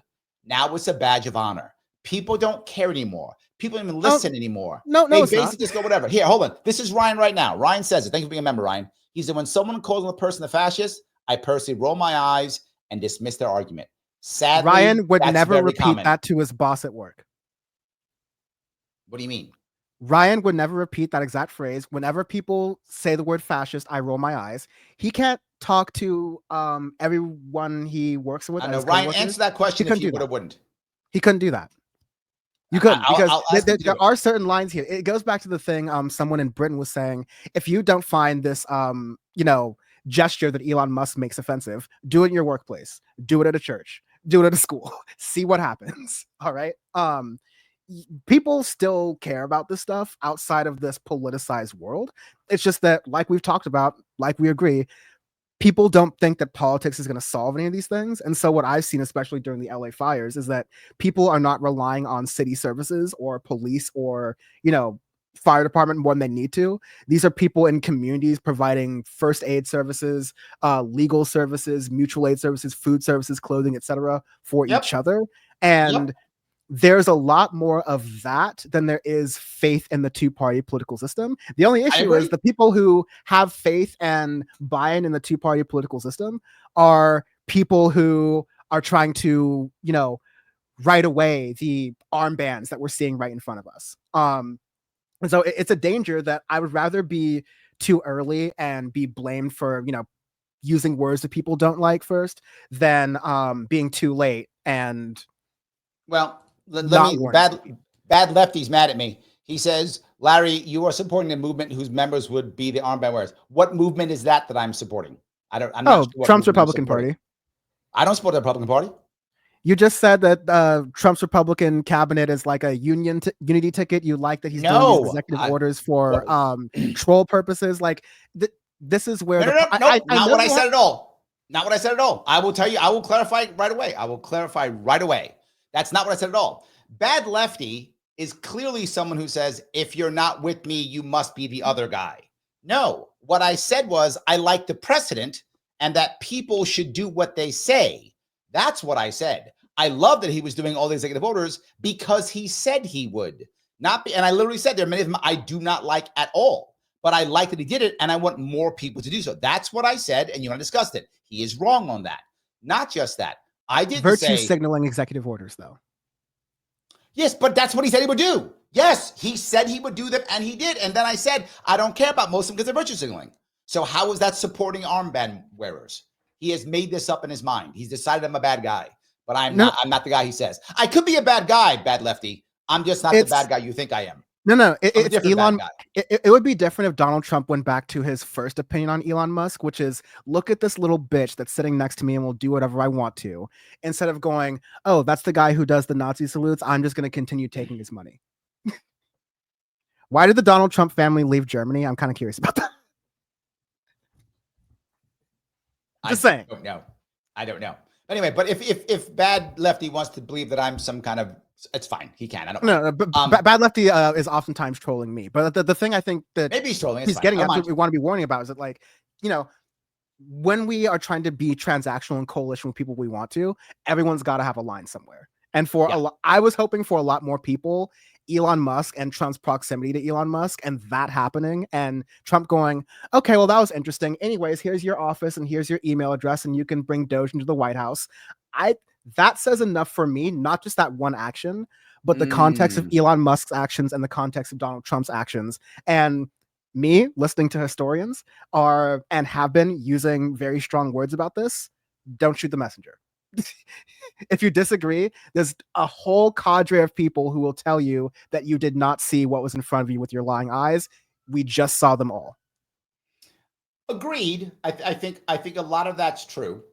But Americua asked you from Rumble. He says, Larry, please ask him how many armbands as of today in America. In other words, I guess what he's trying to get at is, do you think that there are a lot or a huge chunk or percentage of people who would put the armband on now? Do you think there are? You just need enough people to not care. I think you're right. I agree. You don't need a ton of people to put the armband on. You just need enough cops to stand down. I agree. You just need enough people who are like, oh, well, that's just the woke, dyed-haired college students who are getting their asses beat. That's not me, good law-abiding citizen. Do you get those conditions when you're not calling this stuff out? Okay, two parts. I want to touch that piece too. The first part is, did you happen to see I think it was an Amazon Prime show, The Man in the High Castle? I heard of that, yes. Did you happen to see any of it? If you have a moment, watch just one episode. And the reason why I'd like you to watch just one episode is it shows a fascist America in the 60s that, man, I think could have happened. Like, when I look at it, I'm like, that could have happened. And so I'm agreeing with that point. However, I've got to end the point, which is the second part. I don't think that happens by calling it out. We've been calling it out. And here is my evidence of this. We've been calling out Donald Trump since 2015, literally 10 years. We've been calling out Donald Trump. He's the president of the United States, and right now has the highest approval rating in a second term since we've been polling. Highest, and no other president has had a better second term approval rating than Donald Trump. We've been calling him out for 10 years. My argument would be, hold on, this one. You said this, and this is what I think you're right. Here's what you're wrong. I think you're wrong in a call out. I think you're right in saying, let's fix the problem. This is the issue. If we were to fix the problems, he doesn't win. We don't need it. We don't like it. We don't care. We don't fight over these things. We have to fix the problems, and we're not fixing the problems. And when he does what I would consider virtue signaling, I think there's no difference in when someone says, Larry, you're a fascist. It's virtue signaling too. It didn't change anything. We didn't become friends. Nothing changed. It did nothing. You're better off saying, Larry, why do you think that? Larry, what's wrong? Right? Now we got a shot. We can fix something. And maybe I won't put the armband. I will not put the armband on, by the way. I will not put the armband on. Just letting you know, I will not do that. However, but if I was one of those guys who would, then talking to me is going to work a whole lot better than making me angry. That's all I'm saying. Well, no, I agree with you. I think that everybody works a little bit differently with what appeals to them. And I think that I use a lot of different ways to appeal to people. I think that if I'm talking to someone on the street and it's a one-on-one conversation, I am using a lot fewer $5 words because I just want to be relatable to whoever I'm talking to. Or if I'm actually talking to someone I know who's very college educated, then maybe I will dig into that a little bit because I know that that's something that I respect, right? Like I think this, you're a politician. Any successful political actor will kind of realize who they're talking to and meet them there, right? So yep. I don't think that's like the best way to do it. You're right. Doing all of this, it's not like there hasn't been a battle of people saying, no, Trump's not a fascist. No, Trump's not a racist during very egregious moments during like this. And that's why I said there is an effort and a lot of money and a lot of power behind day in and day out denying people's lying eyes, because over time, because Democrats didn't have a good counter response to no, Donald Trump's not a racist, and if you believe he's a racist, you are just overblowing the term racist. It gets back to this, you're more offended by the term than the action thing I was trying to say. What you later get is this point where sorry to bring up the analogy, but there was a certain leader in Germany in the 1930s who lost one time and then gained power again and came back bigger, better, and blacker, right? Like he was, and this is the same thing here.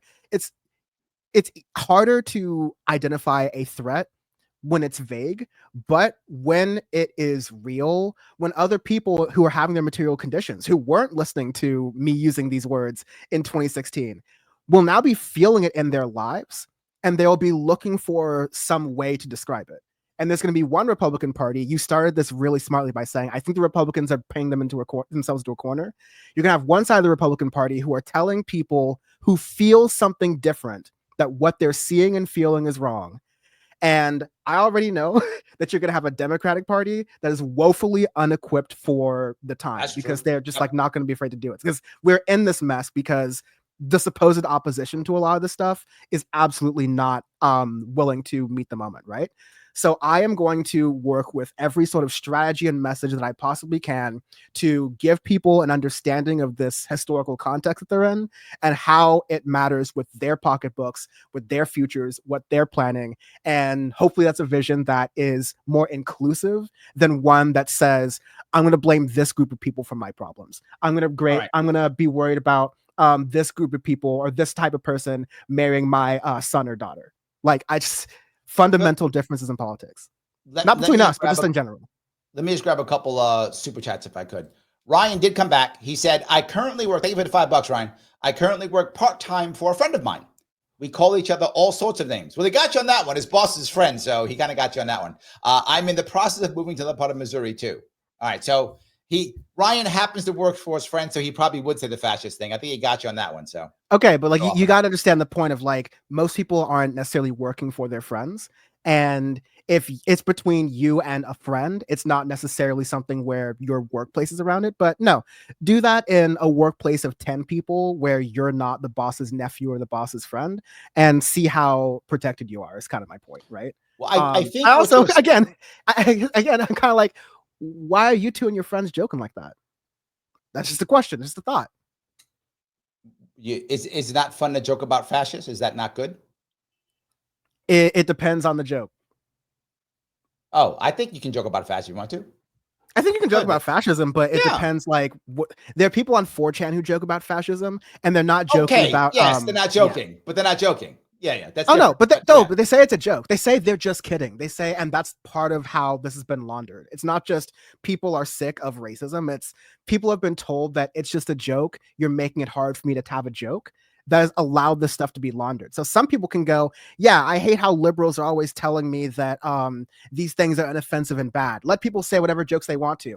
And the Nazis are like, yes, let people say whatever jokes they want to. It just so happens that they have found two pieces where they align on.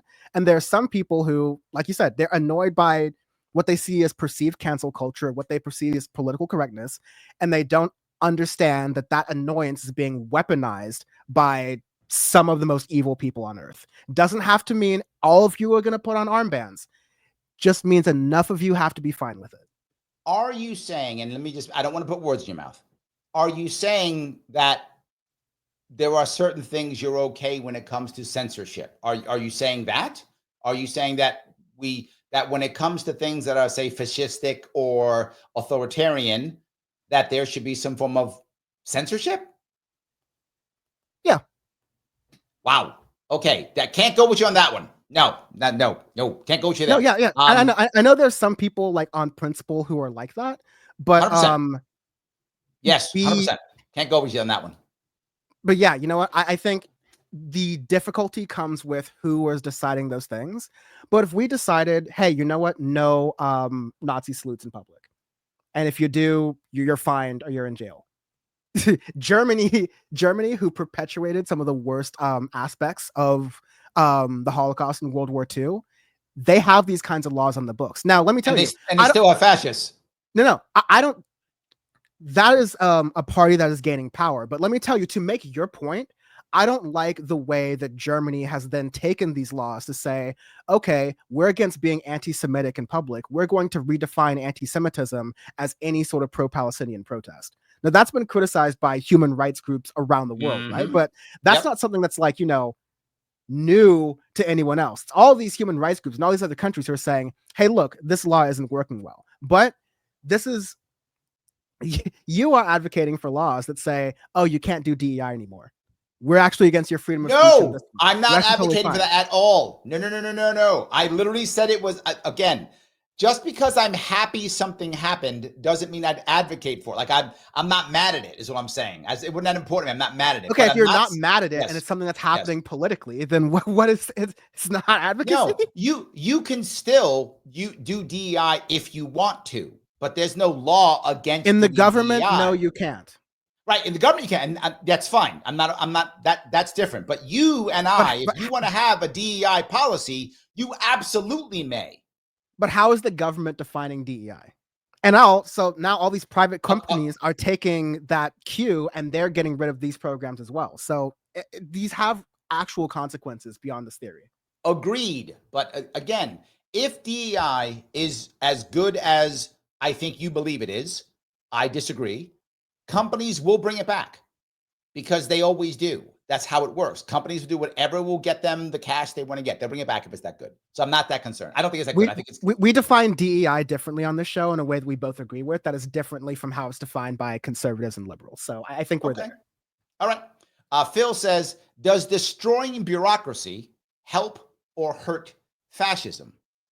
I think generally speaking, everyone who wants to take charge, when the strong man takes charge, whether that strong man is left-leaning or right-leaning or whatever, they're authoritarian either way. So they wind up being the same, regardless whether they started left or right. They just wind up being about them. That's how it always ends up in the long run. And I think they want the bureaucracy. They love the bureaucracy. They just want to make sure it's filled with their people, because the bureaucracy is that's who wears the armbands. Am I wrong here, Dan? Yeah, I think bureaucracy is a car. It's either something you get groceries with, or it's either something you mow down civilians with, right? Like I think I've had to kind of like level with some libertarians because there's often this like purist theoretical belief that get rid of all bureaucracy and that will get you the best government. I'm like, no, there's a lot of bureaucracy in my private health insurance company as well, actually, right? That is terrible. And there's no real there aren't a lot of answers for that come from taking away parts of the state when you're dealing with a private company. So sometimes bureaucracy honestly gives you the power and the ability to do things. Sometimes bureaucracy, I'm a good fan of BBC's Yes Minister, and it just slows shit down. And that can be a benefit for you, depending on which side of the blower you're on with bureaucracy and who is driving that car. But there's a big piece, I think, where he's going with this, which is if you have a small bureaucracy, generally speaking, it's harder for you to take control of your population. I think that's a good general rule. It's not 100% rule, obviously, but because you'd have to have a whole lot more paramilitary, a whole lot more para-governmental organizations to do that versus having a straight bureaucracy. And generally speaking, people trust bureaucracies more than paramilitary. Generally speaking, obviously, I'm painting broad. I know. I'm painting broad. I know. I'll be really quick with this, I promise. But I think that Having a big bureaucracy can mean you can do a big thing. Also, having a big bureaucracy means that one thing that helps me sleep at night is that a lot of military decisions are not completely unilateral to Donald Trump, especially when it has to do with National Guard and states. There's about 3 or 4 different fail-safe points within that bureaucracy where if those people get together and go, no, dog, that's not how it's going to work, then that's actually a check and balance between state and federal power. So, like, sometimes having a few fail-safes and the nuclear key, like, helps you depending on how you view it. I'm not sold. I think smaller is better. I agree with you if we're talking about the DMV. Okay, there we go. Peace. Thank you for the $5, my friend. He says, okay, seriously, Dan, do you really think Elon is part of the fascist and movement? On the whole, I like Elon. That's what P says. In the whole, he likes Elon. Do you think he is just trolling? Do you think he has leanings? Do you think he's really one of them? What I guess is what he's asking. Less of what I think, but what's been documented by journalists who have covered Elon Musk for a long time. His parents who have mentioned his family members' relationships to the Canadian Nazi Party. His just this week and just this month, since November 2024, even his endorsements of not just far right parties in principle, like I'm putting my name by this, but going to a crowd of far right Germans saying we must fight against multiculturalism, poisoning German society. Like, I'm not looking at one particular thing or one particular salute, but I'm looking at all that stuff together. And if all of this stuff was a joke and you were seeing how it was saying, and your response to something this serious that affects people of course, Jews in the Holocaust, of course, but so many other like minority groups around the world. And your response is, I'm just trolling. I'm just kidding. It doesn't matter. 6 million who died. That tells me enough about your politics. Because again, you're 4chan. I'm just kidding now. Not I'm fighting for free speech. I'm just kidding. When you put all those things together in aggregate, yes, I'm sorry. Yes. Okay, you don't be sorry. It's fine. Pickbus says, Larry, how do we combat a thing without naming a thing? I don't have to combat. I don't have to talk about poverty to help people not be poor.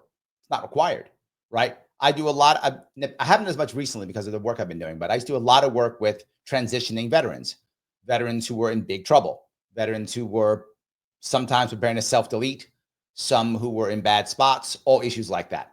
I never named anything. You do not have to name, just fix it. If you want to name, you can. It's okay. My point isn't the naming. My point is the insulting. That is my point. I can say, and look, to reality, I can say to my veteran friend who's in trouble, I can say, you freaking loser, you're about to kill yourself. That's an insult. Or I could say, man, you have a tough time now. How do we fix this? I didn't name it. I didn't insult him, but I did say he's having a tough time, which was true. So you don't have to name it, but if you do, I'm okay with it. My issue is the insult that has, because once you insult somebody and they don't like you, they don't want to hear you anymore. And what you've done is you've given them another option to either check out or be your enemy. I don't want them to check out, and I don't want them to be my enemy. That's why I say that. I think that if you are, again, calling out versus calling in is something that I think the left has broadly done a terrible job of in the past and needs to model and do better.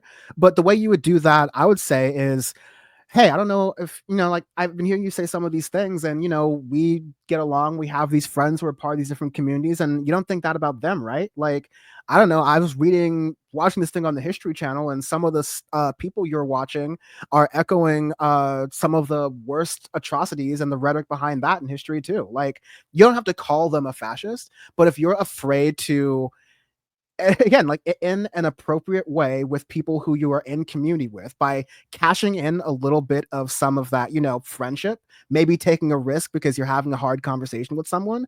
But, just like if someone's like, hey, I like you, but I don't think what this substance is doing in your life is helpful. You're not saying you're an effing addict and I hate you. Right. Yes. But here's the thing. I'm not saying you're an effing addict, I hate you. Internet rhetoric is like a lot more charged for sure. But what I'm saying is that this behavior, Elon Musk doing this and doing that and doing this, is fascist. This behavior.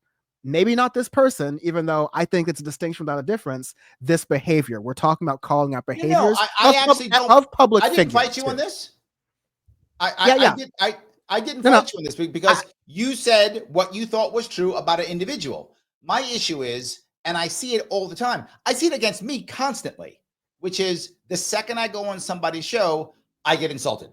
I haven't said anything yet. Like, they don't even know who I am yet. Like, insult immediately. Well, for most people, they don't want to come back on the show, right? I still come back. But a lot of people don't want to go, I walk on the show, I get insulted. Now, maybe that guy deserved to be insulted, but you probably should have heard him talk first. Like you've said, this is my issue. I know about Elon. I can say this. Makes sense. But if Elon just walked up, you never heard him before, and you went, fascist, well, you'd be wrong. Not because he's not a fascist, because you should have listened to him at least. So I think that it's important, and I think there's a middle ground here, right? Yep. When we're talking on these political shows, and when we're talking about people, some sort of like public figure, I think you're allowed to be a little bit more sharp in your rhetoric, especially when you're talking about the richest person on earth who is having this influence and doing all these things. I think there's permission to be sharp in your rhetoric. I think sometimes that gets lost when we're doing this on these shows, and it's not. You're right. It's not the best way to deal with people in your life. I think you have to do both, but you're gonna have to call. At least in my view, I call things out sharply when it's people who have power and can use that against people or make their lives better or worse. And for people who are like, he maybe said one wrong thing, I'm not even going to mention it every single time. But I guess really fast, I want to ask you this question as a response to what Pinkerbell had asked, is that what if you get to the point where you said that, oh, I don't mind getting into these sorts of conversations because I'm not going to be having these political conversations. I'm going to be doing the politics itself. There will get to a point where these sort of conversations about what you want to do for people, someone might be standing in your way. And the reason they're doing that is because, oh, I don't want to give an unfair, I'm not going to do this because I'm going to be giving an unfair advantage to Black kids. And, maybe it's true. Maybe that's how I perceived. Yeah. Maybe it's just totally not. And yeah, you can say that, okay, these DEI, whatever you want to call them, programs have made people have this opinion. But at what point do you have to say that this has nothing to do with this opinion? You're now factually incorrect. And because you're using this as a framework and you're supposed to be really knowledgeable about this, maybe, and this is a great Black experience, for like, maybe the reason you're saying it is not actually the reason you're saying it. And there are people we're talking people in power now who can now stand within that path. And so that's when it needs to be called out, so that people are having these conversations. A lot of your audience is probably not going to be convinced by this, but it is important to, keep ears open for this stuff. I do this often. I spend a lot of time going upstate New York. Also, I'm still listening over skin window. No worries. So when people actually, I do find people who say things that are what I would call insensitive.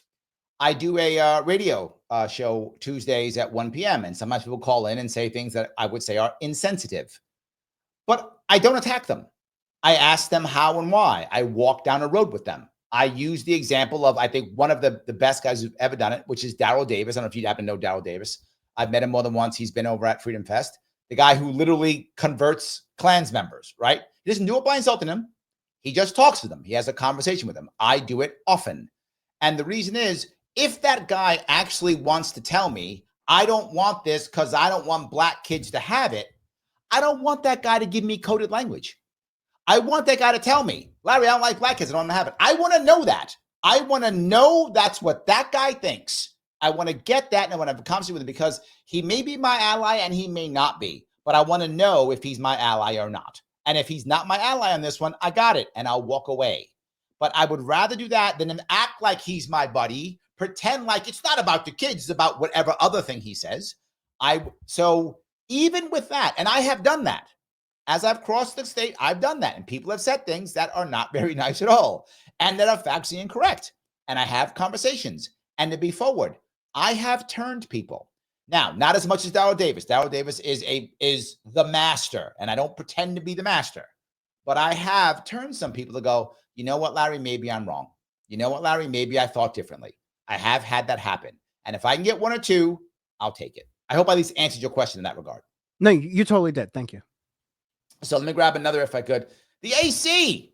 Thank you for becoming a member, my friend. I appreciate it. I appreciate every little bit. I do appreciate it. So Might be from me, I think so, but all good. yeah. AC, yeah. Oh, yeah, yeah. He is. He is. All good. All good. No, I love it. He's a member. That's good. I don't care if it's your member or mine. It's still good.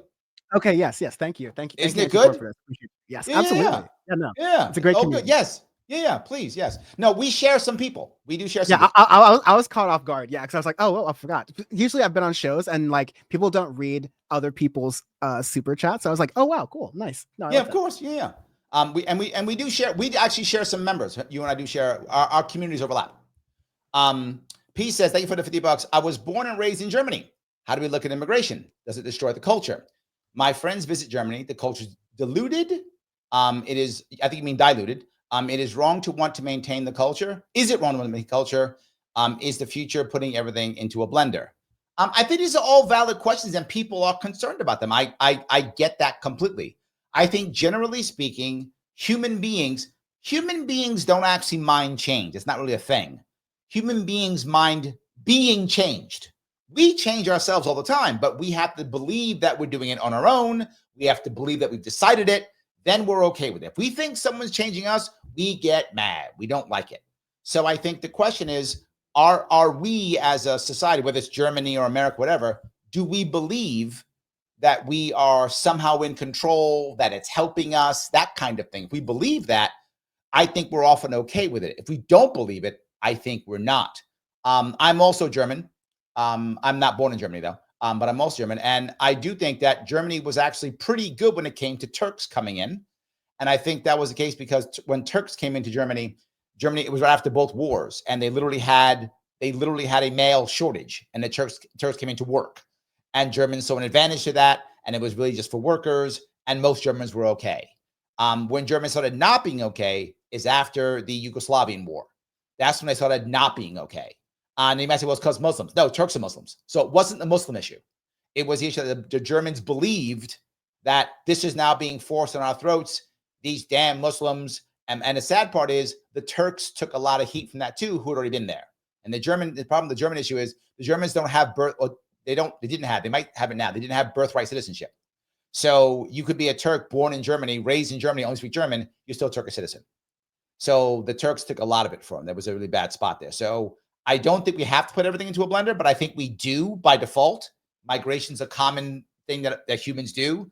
Our cultures do blend. My personal view is if the group of people feel like they have control, they tend to be okay with it. If they feel like they don't, they tend to not. That's just my view. What do you think, Dan? Yeah, I think it's complicated, and I can't pretend to know someone's life who lived in Germany. Although I think your English was pretty good from that super chat, so I'll give you that. I understood what you were saying. Definitely, my German would not be that decipherable. So good on you for there. Look, I see a lot of these things based in. I use this phrase material conditions, but replace that and just use it as like, how can people afford to live, work, and sleep, basically, right?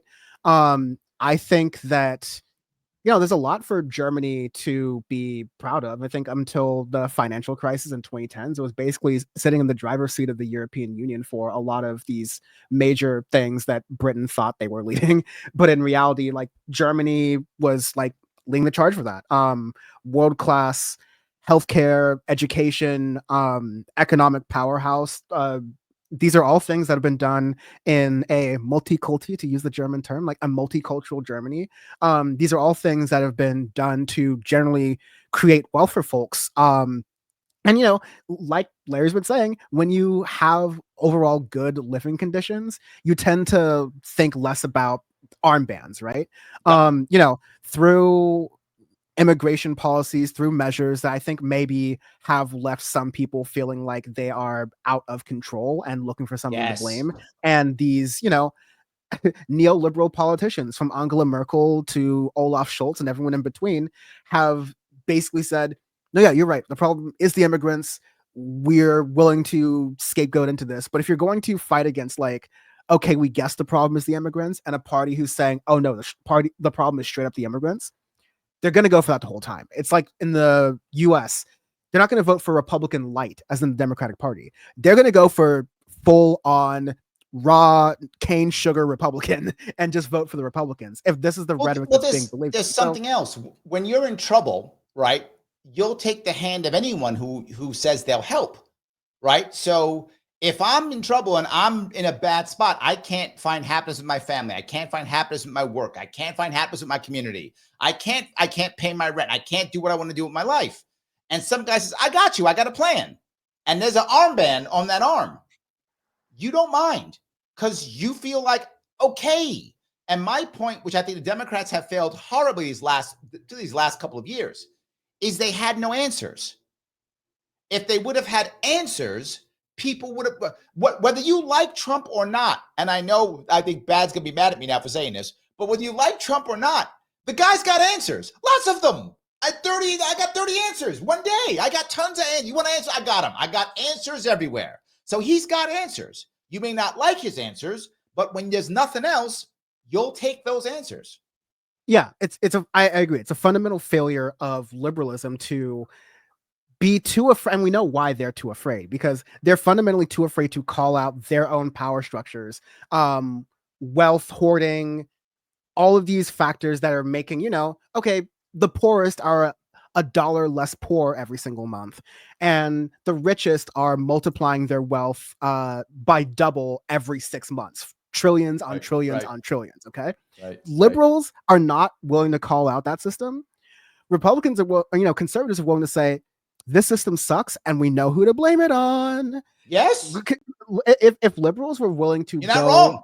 If liberals were willing to go as hard with the system that is causing this wealth concentration, as hard as conservatives are willing to go on migrants and the unhoused or LGBTQ folks, then we would live in a very different, I think, better politics for us all around. But the armband is the only one reaching out the hand, and the other hand is like, they're reaching up for the donors, and the armband is reaching up for the donors and down at the regular people. So it's like, at least you almost have to be like, okay, at least they're doing more work. Right? I'm just giving credit where credit is due. That's all I'm saying. But it's literally just like I just can't give credit for such a rancid ideology with they're not actually lending a hand to all workers. They're lending a hand to workers who agree with this identitarian politics. They're not lending a hand to migrant workers. So Duke of Heck says Milton Friedland once asked Donahue, where are you going to find these angels to organize society for us? I don't even trust you to do that. His point was that the road to hell is paved with good intentions of idealists. Thank you for the $20, Duke of Hex. I agree with that. That's libertarian ideology 101. Milton Friedman is a very popular libertarian. I agree completely. That's why I say the smaller the government, the better in general, and the more localized the government, the better in general. And for those people who wonder, do I not like unions, or do I not like small business? I love small business. I make a distinction, and sadly, too many people on the left, and I mean left when I don't mean Democrats, on the left, too many people on the left make this mistake. They say everybody who's not a worker is a capitalist. And I say that's a silly distinction. There is a difference between a locally owned business and a multi-country international corporation. There's a difference between the guy who runs Bob's Deli and the guy who owns 7 franchise McDonald's. There is a difference. And too many people on the left don't make that distinction. There's a difference between a guy who rents out a room or rents out an apartment in his basement and a guy in New York City who has 2,000 apartments that he runs. There's a difference. And we don't make a distinction when I hear that from the left at all. And it's a terrible idea. The left needs to change that, because localization does matter, and local capitalism can actually work very well, insanely well, to bring people up.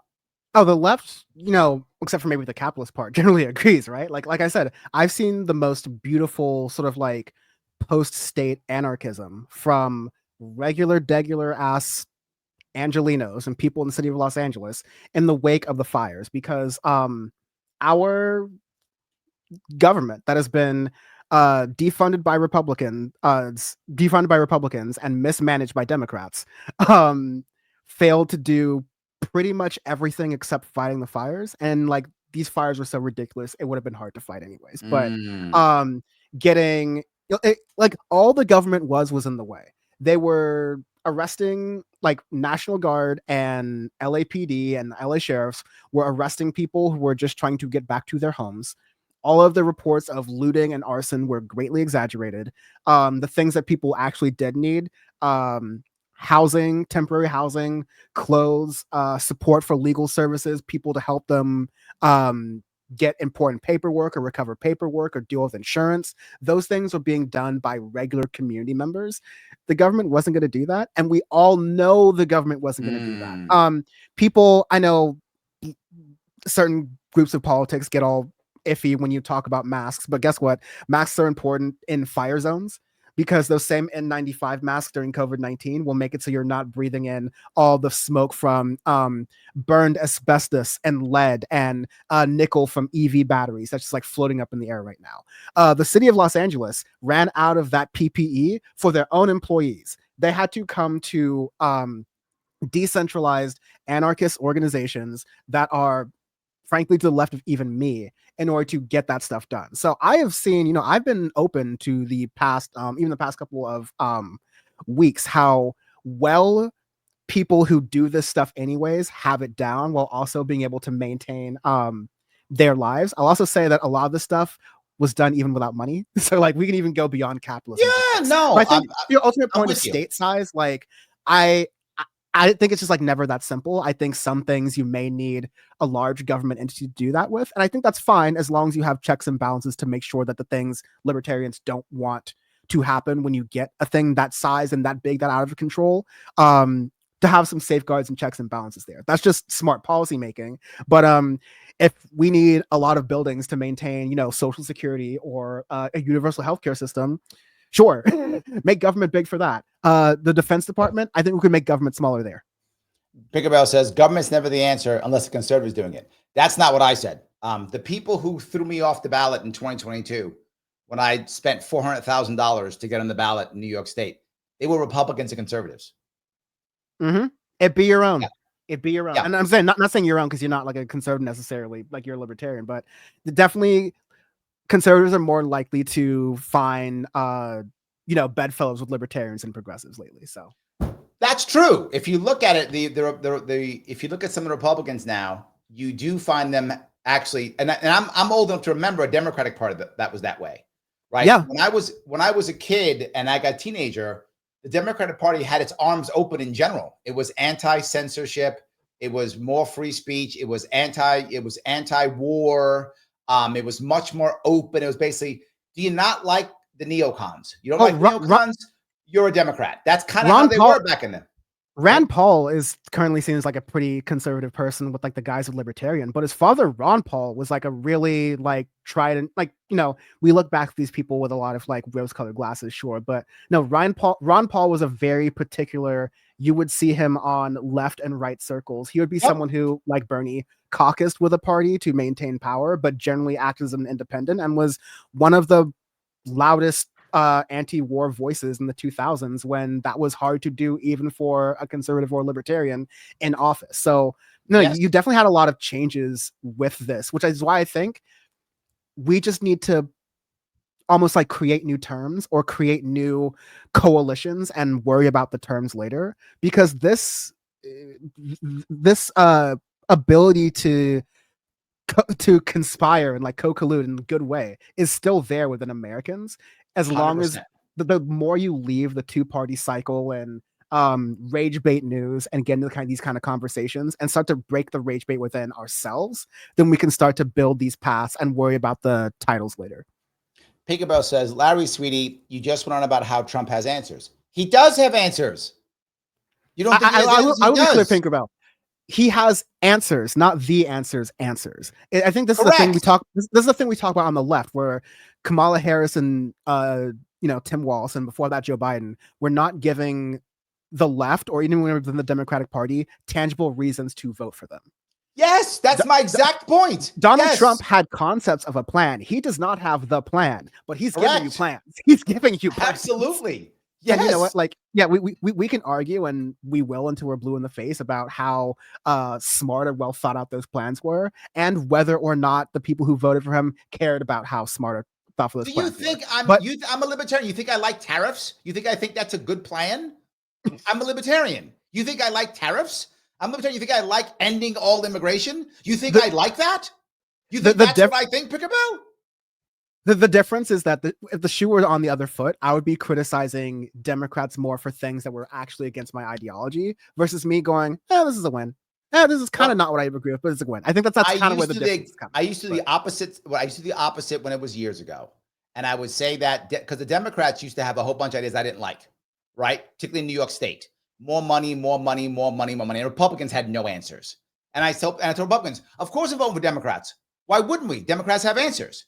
And they would tell me all the time, yeah, but these answers are killing the state. Yes, but they're still answers. What's the Republican answer? Well, Democrats suck. That's not an answer. Democrats suck is not an answer. Democrats have, in my state, all they do is just throw money at problems. They don't solve anything, just throw money at it, right? So that's a terrible answer, but it is an answer. I'll just throw more money at it. In the case of Trump, what were the Democrats last year? They were only one thing, Pickerbell, orange man bad. Trump's bad. They didn't have any answers. Like Harris had no answers. So my challenge to you though is Democrats bad is in a 2.0 phase right now, where now we've created some, Ron DeSantis was the example of the anti-woke politician, and every single like big, quote unquote anti-woke measure he tried to do, whether it was schools or Disneyland or his own version of Papers, Please law, flew right back in his face, failed miserably. Republicans were like, dude, if you keep this up, we're going to get rid of you. The rubber hits the road when you actually start to apply these policies they're talking about, these like MAGA policies in the real world, because within a week, people in Florida were like, damn, our no one's coming for our oranges. The trucks aren't coming, like not just because those workers were undocumented, but because they are protesting in solidarity with the undocumented workers and acknowledging that Ron DeSantis's relatives aren't going to do a summer project where they're working in the orange fields picking fruit. And that, like, yeah, we shouldn't have a government that allows employees to exploit cheap labor by hiring undocumented. Like, we should have a better system through this in general. But yeah, I am very much driven by the ideology. And when I was criticizing Joe Biden, which I did very vehemently in the East Palestine, Ohio train derailment, right? Like that, Ted Cruz was on my side on that one, because we were like, no, you got to give these people their union protections, because Union Pacific or whatever the railway company was not giving it to them. It was not protecting these workers. Biden stepped in between that on the side of the railroad companies.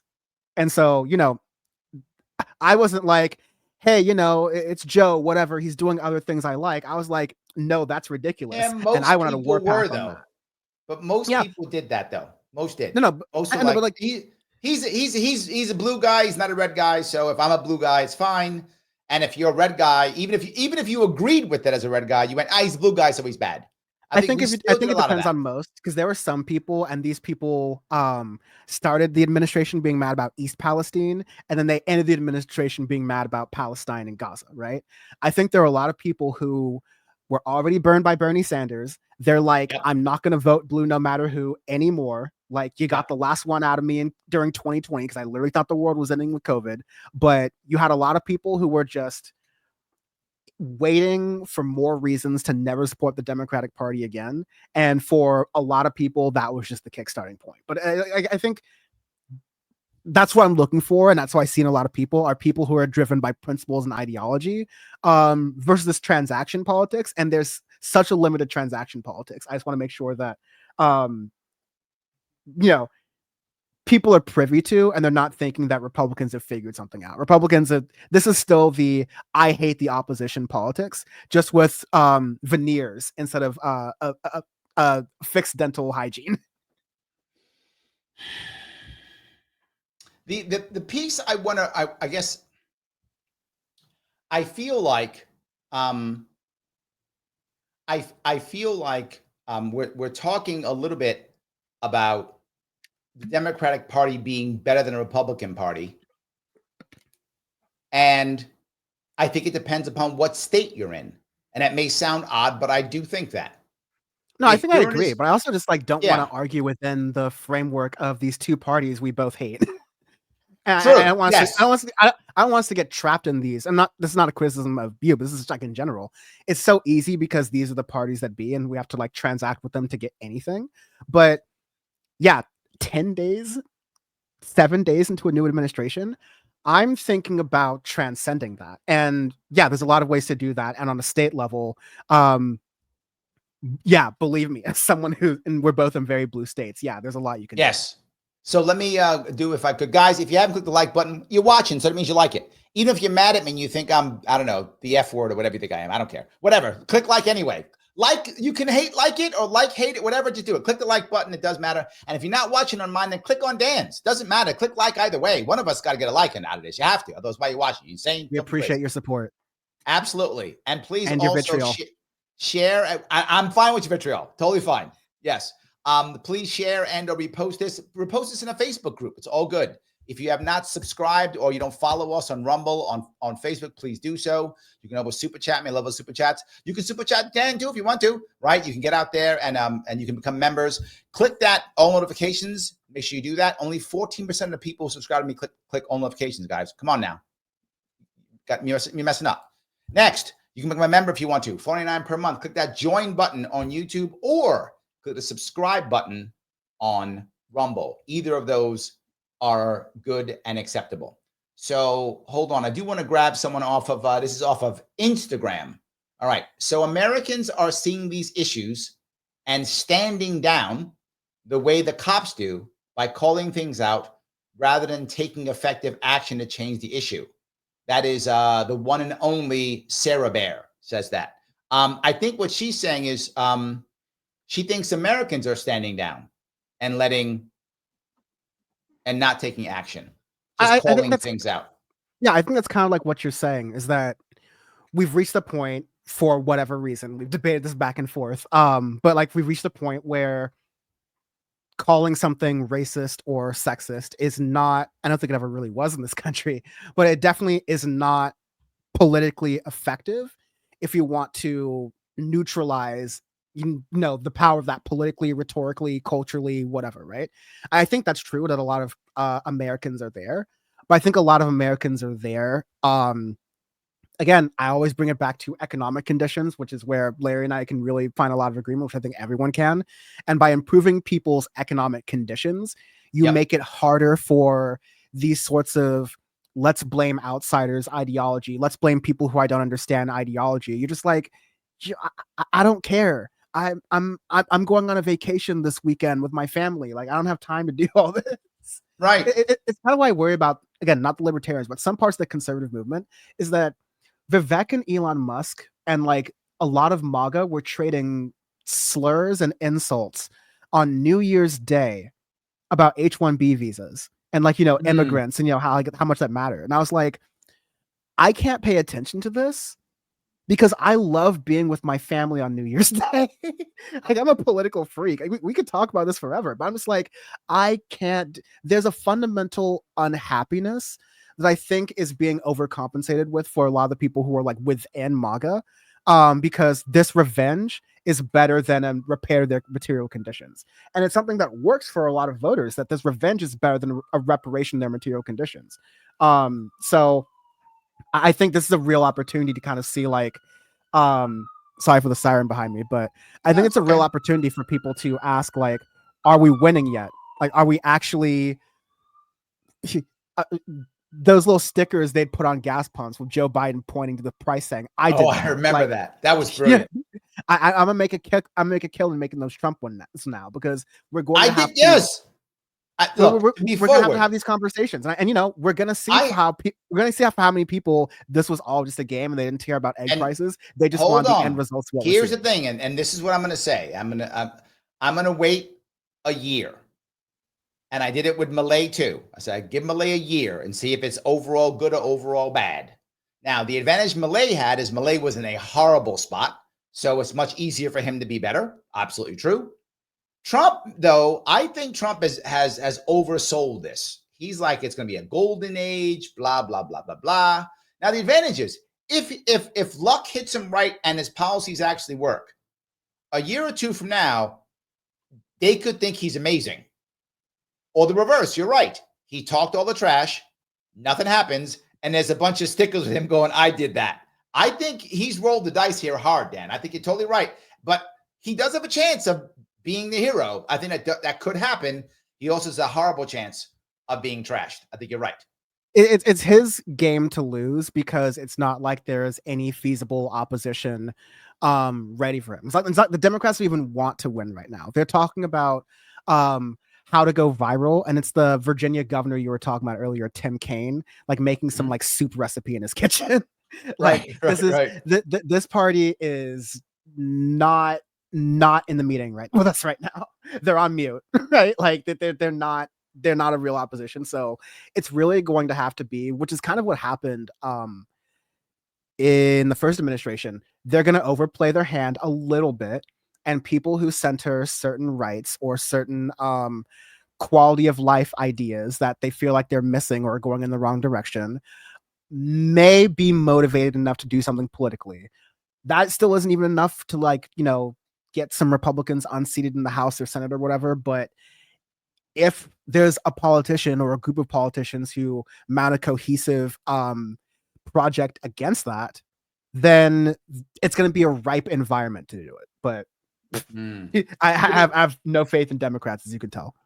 Kitty asks, yes, will the left actually acknowledge if Trump policies work? Will they put their pride aside if it does happen to somehow work and acknowledge real world?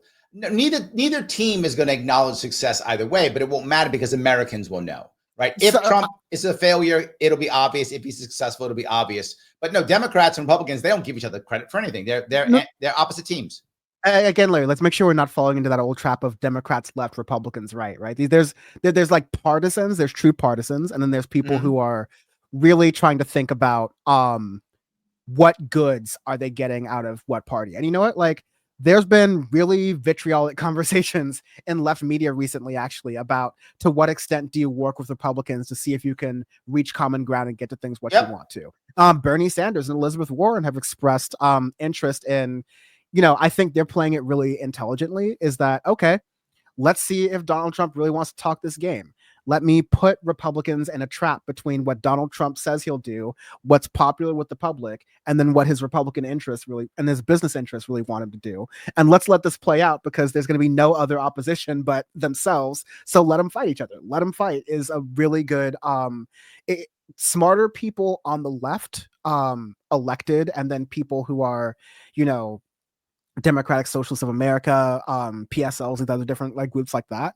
They are exploiting the contradictions. This is a tale as old as a lot of political economists. They're exploiting the inherent contradictions of the system we see in front of us and using that to rebuild their political base outside the Democratic Party. And I think there's going to be a lot of that happening. You've said that, and I agree with you. You've said that Trump can be very transactional. He might actually say, okay, we'll do the thing you want. He might exactly, actually, he may not fall into the trap. He may do what they want if he thinks that that'll get him whatever he wants. He might do it. Joe Biden did this actually pretty well during a State of the Union, not necessarily with Donald Trump, but with the Republican Party in general, basically being like, okay, hey, how do we really feel about Social Security? Do you want to cut it? Or do you want to not cut it? Because Republicans want to cut it, but it seems like Donald Trump doesn't.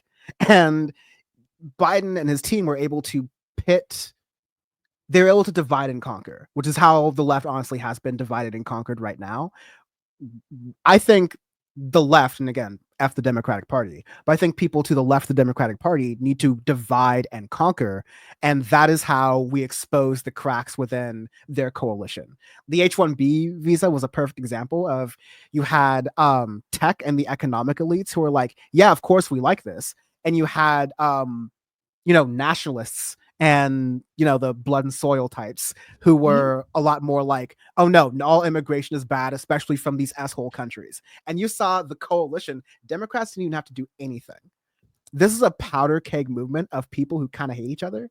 And they look down on each other in different ways, in classist ways, in racist ways, but they are transactional and they see enough of a coalition. if you start biting against that, and not to talk about all the retirees who are like, keep your government hands off my social security, and they live in that paradox. Oh no, it's a target rich environment for a savvy politician. You're not going to find him in the Democratic Party, though. Here we go. That liberal lady says, woot, woot, Larry just went past 300 followers on Rumble. Guys, for my Rumble, thank you so much for Rumble people. And Rumble, which is also known as Cantor Fitzgerald Acquisition Corporation number 6, if you want to talk about institutional balances of media corporations. It is very heavily, leaning towards right-wing voices. And so it's important that Larry, you're on here as, a little bit of diversity on that, bringing on people who are willing to have these conversations, to talk within this nuance. And I just appreciate that. Congratulations on 300. There we go. We're rocking and rolling. I'm on all the platforms because I get shadow banned often. So I have to make sure that I get around. So that's why I'm on so many of them. So absolutely. I do appreciate that. Private companies against free speech. All those same companies right behind Donald Trump, by the way, which makes you feel good. Well, I can only hope that things get better. I don't know if they will, but I really hope they will. Is there anything else you want to bring up before we wrap things up? I don't want to go past 3 hours. No, I think we went through there really comprehensively. We have some like points and ideas on the board. I hopefully, definitely will continue to have this as an open dialogue. I need to do my part and have you on my show at some point. But I hope that make sure Bad's on so he can yell at me again. Oh, Bad Lefty is usually yelling at me too. Just you're part of the club now. It's like a rite of passage. I'm part of the family. Nice. No, yeah. I encourage your audience. I encourage you, especially like, I'm less saying this to you, but more just like your audience and anyone else who's watching this, and also my audience, to look for moments outside of this political system to build connections with people. Not like, pundits going back and forth. I'm not going to break bread with certain politicians and major media figures who have said vile stuff. That doesn't mean I'm writing off everyone. That just means I do my research really well, and the ones I spend my time on, the ones I don't. It's much easier to do this in person than it is on this like really charged internet media platform. So definitely encourage doing that. And fight local, start small. Yes. That is where you're going to see a lot of the reasons why someone like me and someone like Larry can talk and be in coalition like this, is because we've had experience doing this stuff offline. And so you have to know how to have these conversations and make your points, and still, people in my audience who understand this reference, be able to have a beer with them afterwards. So there we go. That's how it's really done, and that's how it's done without giving up your principles. So I hope we get to model some of these, positive spirited conversations, so that other folks can do this offline and maybe a little more online too. Stakes are high, but our coalition and our ability to see our eyes for the prize on building towards a better system, that has to be an even higher stake. And you can look at everything that Dan is doing either by just going on, visiting him on Twitter/X on Dan from the web, or his details are in both the on Rumble, Facebook, and YouTube. Check those out if you would. No matter what, guys, click the button known as like. It does matter. Every little bit counts. We can keep growing. I always appreciate that. And here's what I'm going to ask you. I know I couldn't get to all the questions. There were so many of them. I couldn't get to everything. I apologize. I'll do an AMA on Saturday. Saturday, I will do an AMA. Any questions I didn't answer, please throw them up into the chat for my Saturday AMA.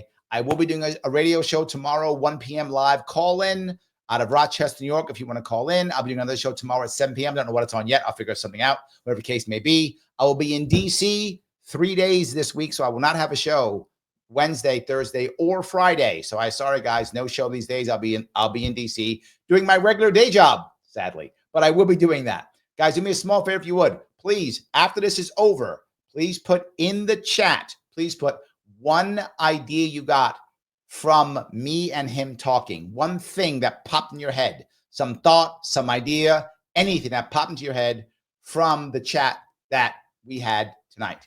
I appreciate everybody. I will see you all very soon.